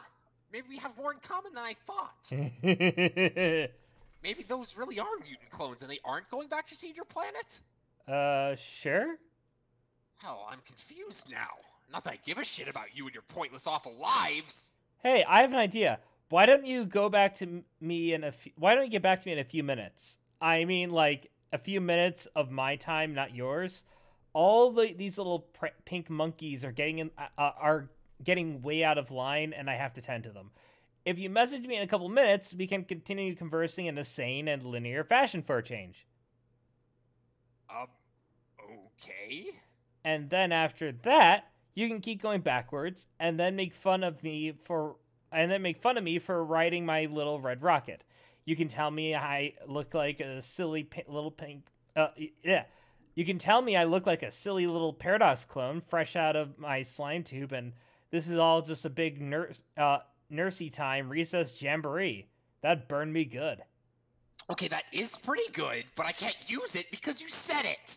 And then later, i.e. right now, you would get the satisfaction of knowing that you are the one to come up with that burn. See, you are dealing with a pro. You can't out-troll me, so just forget about it and stop trying. Tend to the pink little monkeys. Scrambling all over the place. They appear to be preoccupied by some of the objects littered around the lab. At least it's keeping them busy. Arrow! Arrow! Get trolled by CG again. Show Pestro. Okay, it's a few minutes later. Look how sane and linear we're being. Yeah! Okay, awesome. Now fuck you and goodbye. Wait! What? I was just looking at all these rascals, and I was wondering, how did they get back in time to become us and stuff? Does it have something to do with the reckoning? How do you know about that? You told me. We had this great dare going to see who could be the least helpful and informative, and you totally lost, dude. You were hella helpful. I was obviously just fighting your stupid, pointless human dare. What is a dare, anyway? It's nothing. Someone says do something, and then, oh, laugh, laugh. You lose if you don't do it. That isn't anything that deserves a word. We don't even have a word for dare in our language. The closest approximation... Closest approximation would be worthless fucking bullshit waste of time for silly little children. Oh, wow. Is that the title of a movie, too? Yeah, it's the title of every dumb movie you ever liked. That isn't even true and doesn't make sense. Anyway, how could we have made a dare if I'm moving backwards on your timeline? You would dare me to do something and then I would do it next time, but then you wouldn't even remember the dare because we didn't make it yet. That's what isn't true. It doesn't make sense, you damn... I'm a what? Damp bag of puke! Yeah. Well, yeah, the dare never happened. I was joking around and made it up. Yeah. Well, yeah, the dare never happened. I was joking around and made that up to give you a hard time. You have sounding stupid down to a science. Where's your lab coat and test tubes, Dr. Brain Professor? I'm wearing a lab coat. Sort of. You look like an elf. That's bullshit. You look like you should be blowing into a funny little shell and limbering up for a silly cookie dance. Do you even have elves? Yes, let's compare which fantasy creatures that don't exist we both do or don't have. What a great fucking idea, John. What? You asked about the reckoning, so why don't we talk about that instead of all these pretty much terrible things? Okay. Yeah.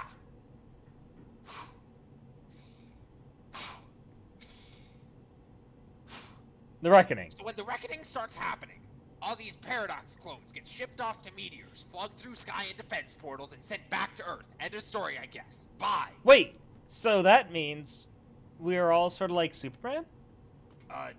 Yeah, I guess. Cool. You all trace the mythological footsteps of your beloved human Superman, who's really just a muscular Caucasian alien. It's hilarious how humans worship him as a pinnacle of human heroism and virtue, but he isn't even human. Actually, it's incredibly pathetic, but also in a way kind of admirable? Admirable? Because it deep down means you almost realize who your daddy is. We are, bitches! Yeah, Superman is pretty cool, I guess. Did you know Nicolas Cage was almost going to play Superman one time? Oh my throbbing phlegmlobe, who gives a barfing fuck about that? John Egbert, you have assassinated my patience. Adios, loser! Wait! Get back to me in a couple minutes, okay? Fine! Love you! I love your guys so much, I'm going nuts. Facepalm times 2 combo! Love you! Arrow. Yep. AR Shred. You are ripping up so many hellacious threads, this fierce shitty business is getting so deliriously root racing it. Okay, you lost the handle on that. Oh my god, is that what you think it is? Arrow. I'm gonna get some water. Yeah, I bet you do. This thing is so completely illegal! How could this atrocity be floating out here unnoticed all this time? You are going to throw whoever is responsible into the slammer! You always call jail the slammer when you are extra angry at crimes. Go in. There is a large elevator platform ahead. Go down. Below, there's a dark, cavernous room. Near the platform is a time capsule. It has deployed a seed, and waits for something to be deposited, and for the clock to be set. It is all harmless enough, still no signs of any perpetrators. Search the premises. Deeper into the darkness of the room, there is some complicated labyrinth. Again, nothing particularly unusual for this jurisdiction. Examine equipment. There is a large monitor. Displayed on it is a small human girl in a fancy house. The date is April 21st, 1910. Arrow. 8 days prior, the orphan girl was taken in by an aristocratic southern colonel and legendary humorist. He recovered the young lady from a crater where a bakery once stood, operated by the man's wife, a notable baked goods baroness. Arrow. There is an explosion in the colonel's backyard. Land sakes alive, we are cooking with petrol now! Arrow. The colonel and his new granddaughter investigate. The impact site is where a doghouse stood moments ago. It was the magnificent abode of the man's beloved pet, Hallie. He takes a belt from the old julep flask. He'd sooner perish himself than lose that dear animal. Arrow. People would think reports of the man's death were greatly exaggerated, but they weren't. Arrow. This is exactly why babies should not be allowed to dual-wield flintlock pistols. Arrow. An old colonel lost, but a new brother gained. Arrow. Aha! There's Hallie. The youngsters adore their new guardian. Good dog. Best friend. The young boy has difficulty pronouncing the name, though. Sounds more like Harley when he says it. Fast forward. 13 years later, the boy develops a taste for adventure. He and his guardian bid farewell. His sister is sad. She will be left all alone with the wicked pastry baroness. She can handle it, he tells her. He believes in her. Arrow. This all seems pointless to you and immaterial to the crime that has been committed. Though you do find it odd that the purifier target has been fixed over that especially stupid-looking animal. You hear the elevator platform. Someone is coming. Arrow. It is a high-ranking agent from your kingdom. Could he be the man behind this crime? Could his intent be mutinous? You know the agent to be far too dangerous to take into custody. You hide behind some equipment and observe. Arrow. He appears to be holding some notebooks. Also what appears to be a pair of juice-stained envelopes. Arrow. Only one of the books is useful to him. The envelopes are useless, and he couldn't make it through more than a paragraph of the other book. Some weird thing about wizards. He discards them. The spare notebook lands on the floor. The envelopes land in the seed. Arrow. Jetpack gains fuel. Yeah.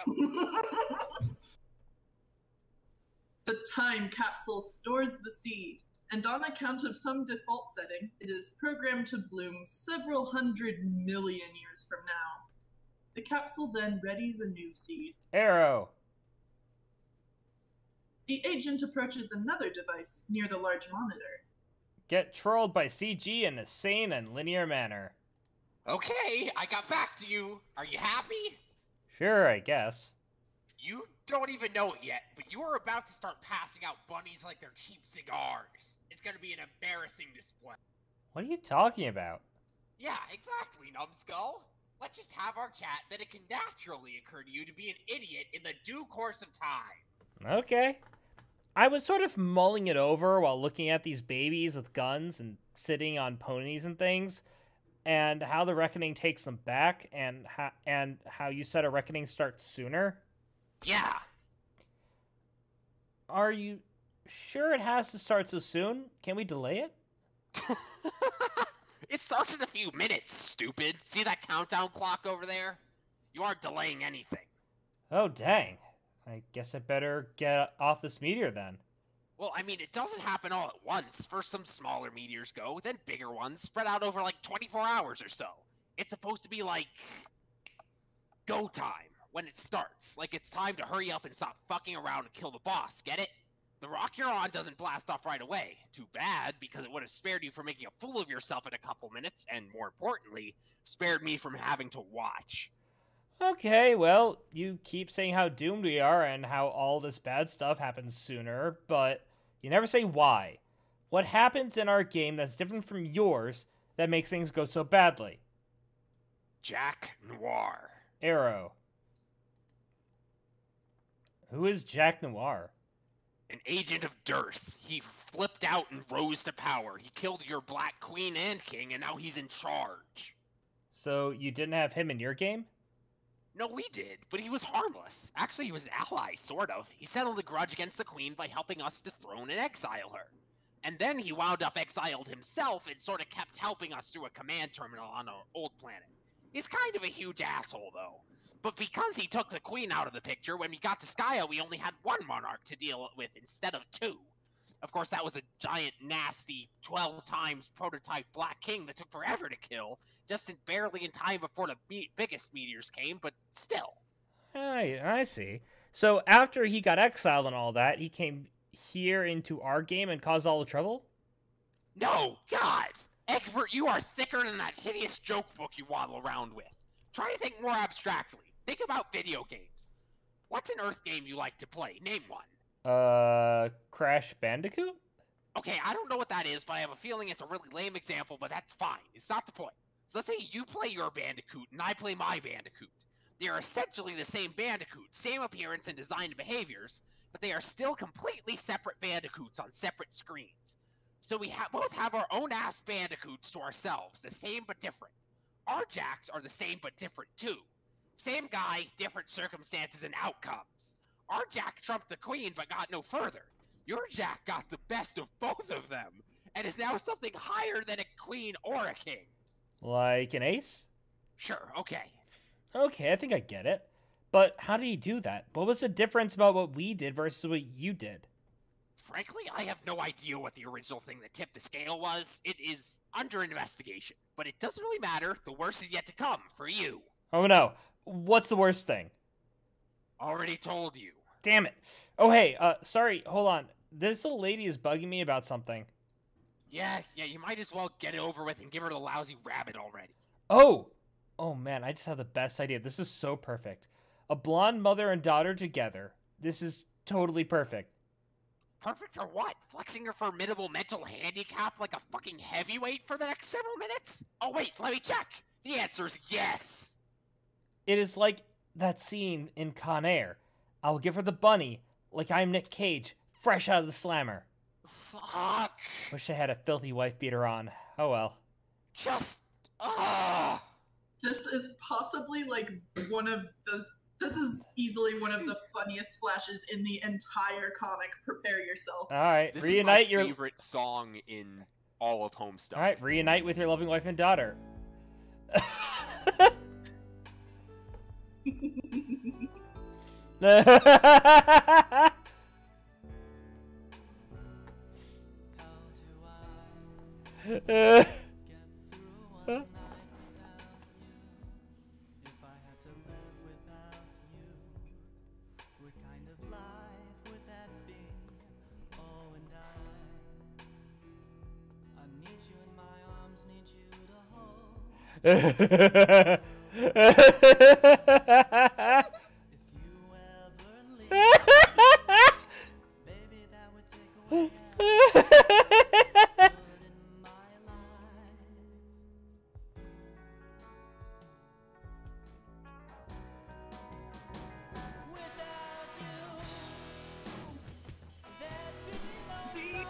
Something. Maybe the love in my Bonk. Take us there, Casey. Hard rock smash. On the other day, that might seem strange. This is stupid. Yeah, right. Take us there, Casey.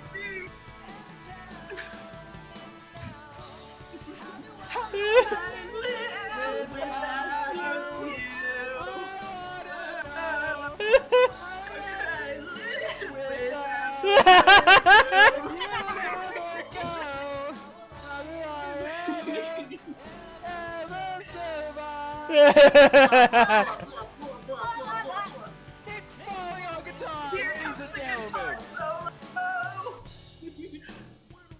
Even as a mullet! Play that shit.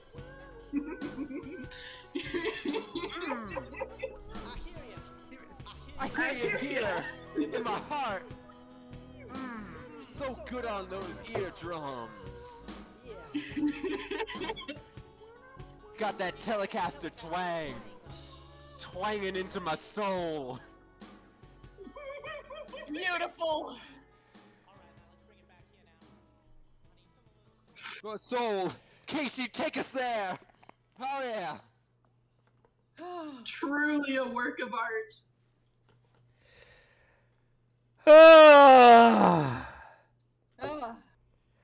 I love that song so much. It's the single best cover in all of Homestuck. How could I live without you? Wow. And many bunnies were exchanged that day. I can't wait for this time loop to be closed. Well. Alright. End of Act 4. I think this is a good place to stop for the night. No. No, Keep going. this is not a good place to Keep stop. going. Arrow! Oh. Psych. A few more pages. Arrow! Just got fucking trolled. Get trolled You by got GC. trolled. Dave, what's it smell like? Hold on, I'm gonna drink some water. Okay, yeah, That's go a ahead. good idea. Yeah.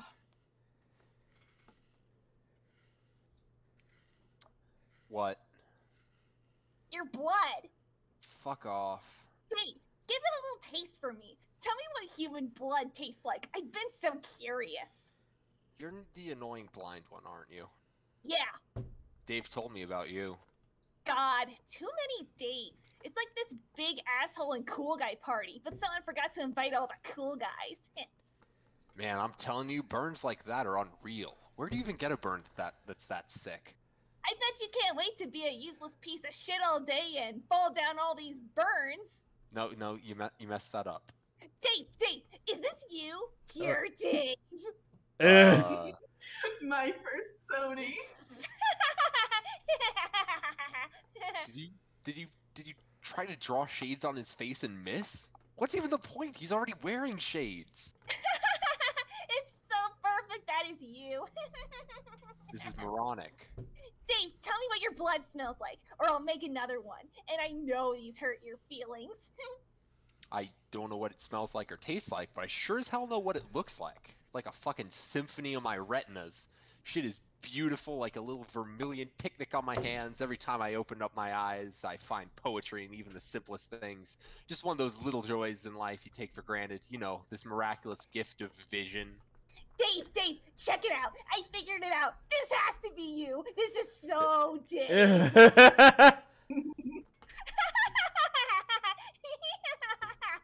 I could give myself a hernia trying to be as big a douche as that guy. I could try, but it would wind up like a motorcycle stunt gone horribly wrong. My broken body would flop and tumble around like a rag doll. Oh God, I can't breathe. And yet, as much as that guy is the tooliest dude I could ever hope to meet, he and I would still get along famously, because we can both see.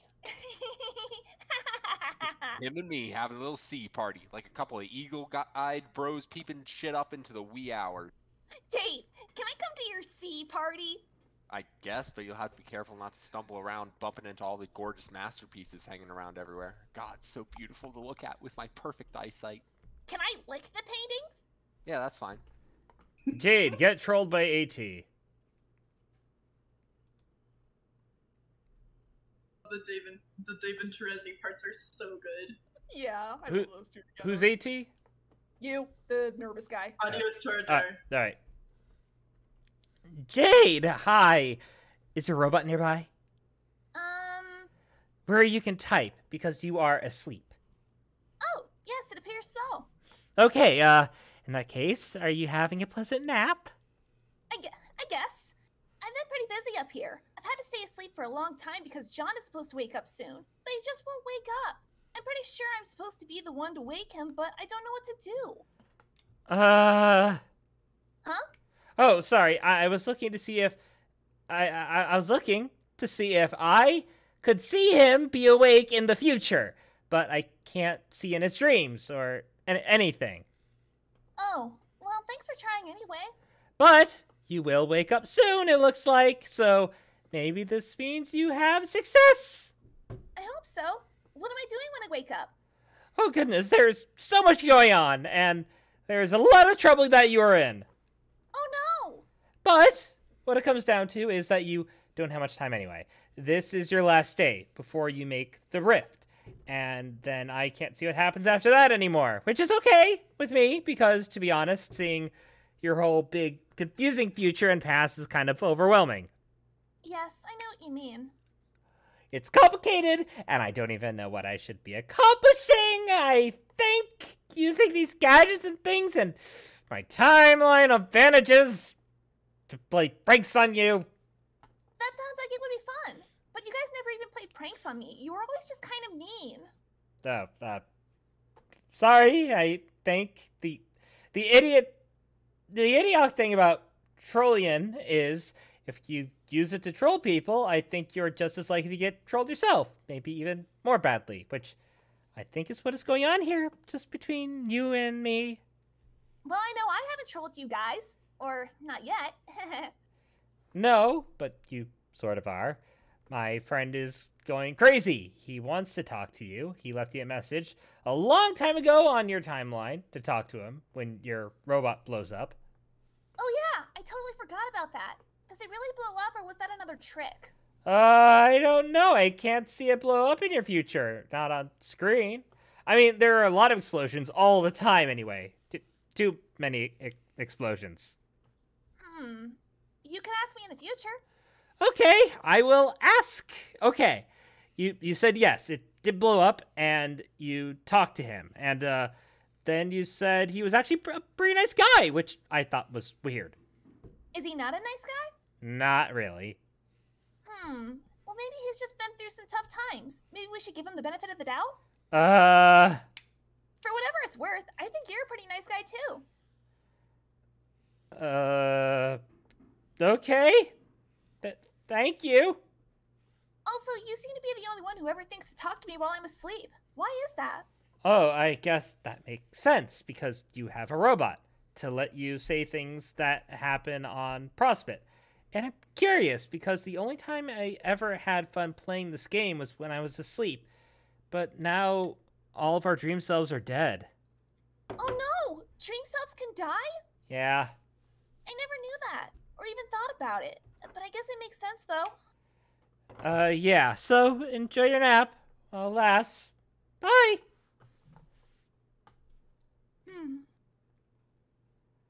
Precious. He was fabulous. Yes. Get trolled by GA. Hello again. Are we friends yet at this point in time? I would speculate that if we were not by now, then it is probably not to be. Pardon? Furthermore, which Rose have you chosen to be this time? The stupid Rose or the smart Rose? I'm a little busy. It sounds like you are attempting to be the smart Rose this time. Please take note of the subtle scorn underlying the selection of the word attempting. Smart Rose should get a kick out of that. Smart Rose is all about subtle scorn, isn't she? That sounds about right. Whereas Dumb Rose doesn't capitalize letters even when discussing the proper names of human monsters in Earth's cinema. I think you should establish a greater commitment to a single role-playing scenario. Honestly, I was looking forward to playing along and reading your Dumb Rose script for our next conversation, but it turned out there was a perfectly logical explanation for it all. Imagine my disappointment. Well, I imagine yours once you finally catch on. I suddenly don't understand anything. What are you talking about? I'd love to explain in detail and cause some sort of time paradox. But you see, and this revelation may be as startling as any, I'm a little busy. I believe I understand. It was I who did something to provoke your scorn in a previous conversation, one which I have not had yet. Yes, that is definitely the conclusion you have just now drawn.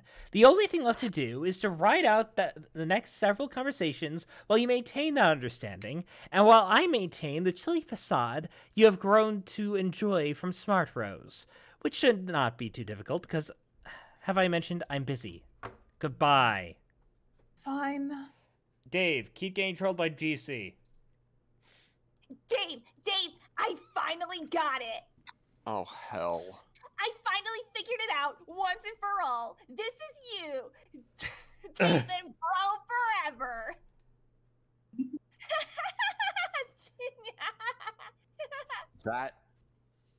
Okay, that's pretty amazing. Oh God, it is just so perfect. Just a cool dude and his bro right there, adventuring through time and playing pinball in bro heaven forever. Tell me that isn't so fucking perfect. Hey, speaking of which, where is my bro anyway?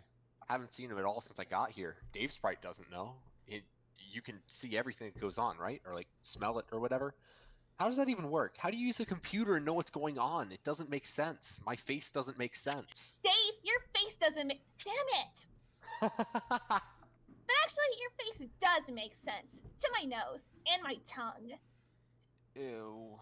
I'm sorry, Dave, that you will never experience the sensory bouquet that I enjoy every day. That I ensconce myself in like a warm and comfy bathrobe made of flavor and melody. Oh, okay. So the dumbest and most far-fetched explanation imaginable. Okay, got it. Anyway, I don't know where your bro is. As far as I can tell, you never see him again between now and the rift. Too bad he won't be around to bail you out again like he did when you entered. Man, don't remind me about that. It's so embarrassing. It's okay. I won't tell John about it. I know that's what you're worried about. Okay, cool. But look, you don't need to be upset about not having your bro to lean on anymore. Who's upset? About time the dude gave me a little space. Blah, okay, whatever you say. But that's not the point. The point is, I will help you instead, Dave. Is that cool? I guess. I know everything that's going to happen to you. I can tell you before it happens, so you can be ready and not have to go back in time and get killed all the time and stand on a toilet looking at your own blood for 10 minutes. Alright, so what's next? First, you go through the gate, and when you go through, you will go to another place in your wild cherry lava land, and you will quickly meet some friendly crocodiles. They will try to eat you, but that is just their way of being friendly. You shouldn't be scared. Why would I be scared? Dave, please. You are crying like a little boy. It is happening right here in front of my nose. Your tears taste delicious. Kind of like something you wouldn't know about. A troll delicacy called cotton candy. We have cotton candy. Dump ass. Cotton candy. Yep. Descend. Here we go.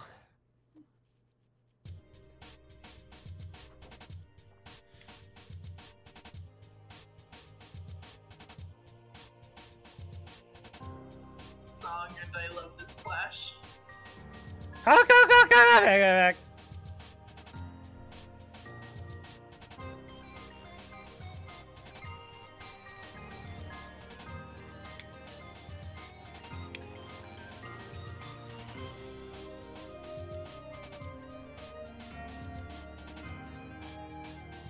Yep. Striders are badass. Mm-hmm. Universally. Mm-hmm. And even extra universally. Mm-hmm. Every Strider I've ever met has been so cool. He has a cake. God, I forgot about how much I love this Flash.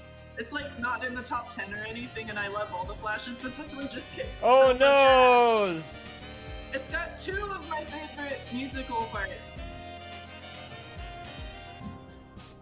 Like combining the Strider theme with Midnight Crew. Genius.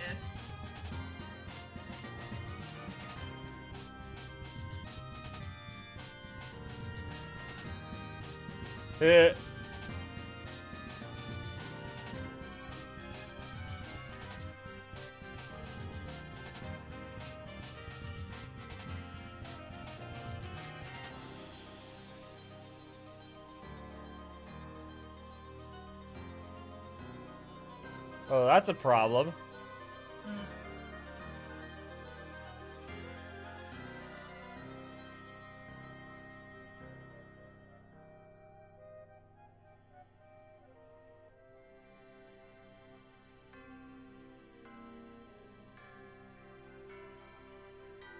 Whee! Yeah!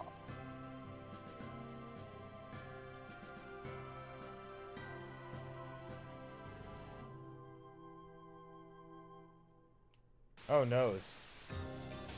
Oh noes!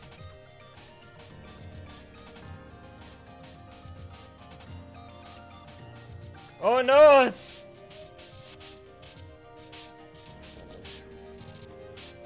Oh noes!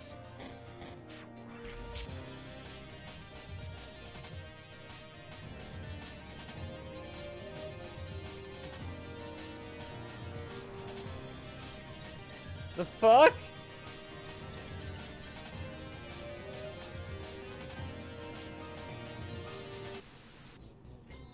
What? What? Tangle buddies!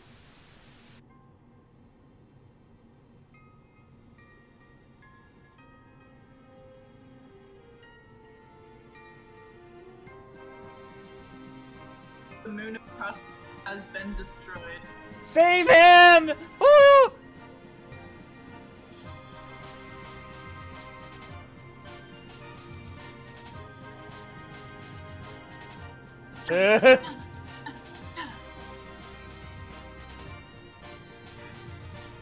Oh no!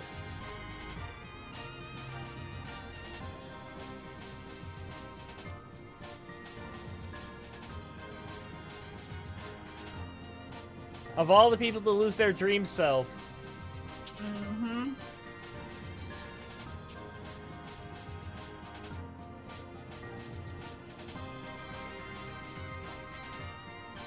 This is so weird.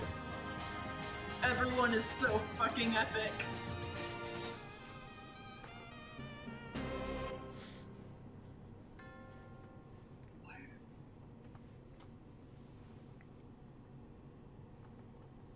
You can tell it was a Toby Fox composition. Yeah. Want to watch that again and just try consolidating all the information it gives? No, I think I follow. All right. 413, baby. That's when this was released. There are people who skip the first 4 acts. Why would you do that? Well, because they assume that it's boring and not cool. Yeah. Also because of all the those people are boring and not cool. Damn right. Some people skip it because of all the arslers, which I think is actually a fine and fair enough reason. But people who skip it because it's boring are delusional. Yeah. All right. And on the next page, Arrow. Yep. End of Act 4. For real this time. All right. So yeah, the reckoning has happened, and they're fucked. Oh, you think they're fucked now? Oh. All right. So I'm gonna close off the night. I want to thank everyone for coming out. I'd like to thank. Thanks for having us. Yeah, I'd like to thank Dew, as always, and Swift, and Popcorn, and Ginger. And I know I don't have to thank Swift because she's in chat, but you know, Swift, you keep things going. Yeah. Riri brings up a good point, which is that there are also arslers in Act 5, and probably even more of them. So people only skip the first 4 because it's boring, which is a dumb thing to do. Also, hi Recursive. So yeah, I'd like to thank everyone for coming out. I always really appreciate having an audience. So tomorrow, Monday, we might start a little early. We'll see when everyone's available. But we will be going through the CW Powerpuff Girls pilot leak. Spent a whole 15 minutes finding a PDF. Ginger and I went through it in a low-key stream a little while back. A stream exclusive moment that will not be flooded. Yeah, it's... You're gonna want to be here. Tomorrow, you gotta be here! It is... Oh my god, it is shit. It is a pinnacle of shit. Just a little preview. It features Mojo and his son Jojo. Also, yeah, actually, I'm not gonna spoil anything else. You're gonna have to come. So yeah, please come tomorrow. I would love to have other people join us in the misery, and I will see you all then. May God have mercy on our souls. Oh please, God is dead. Homestucks. May Satan what chance is there? May Andrew Hussey have mercy on our souls. That's a little more reasonable. All right. Good night, everybody. Andrew Hussey's a bitch. Good night. Bye. Bye.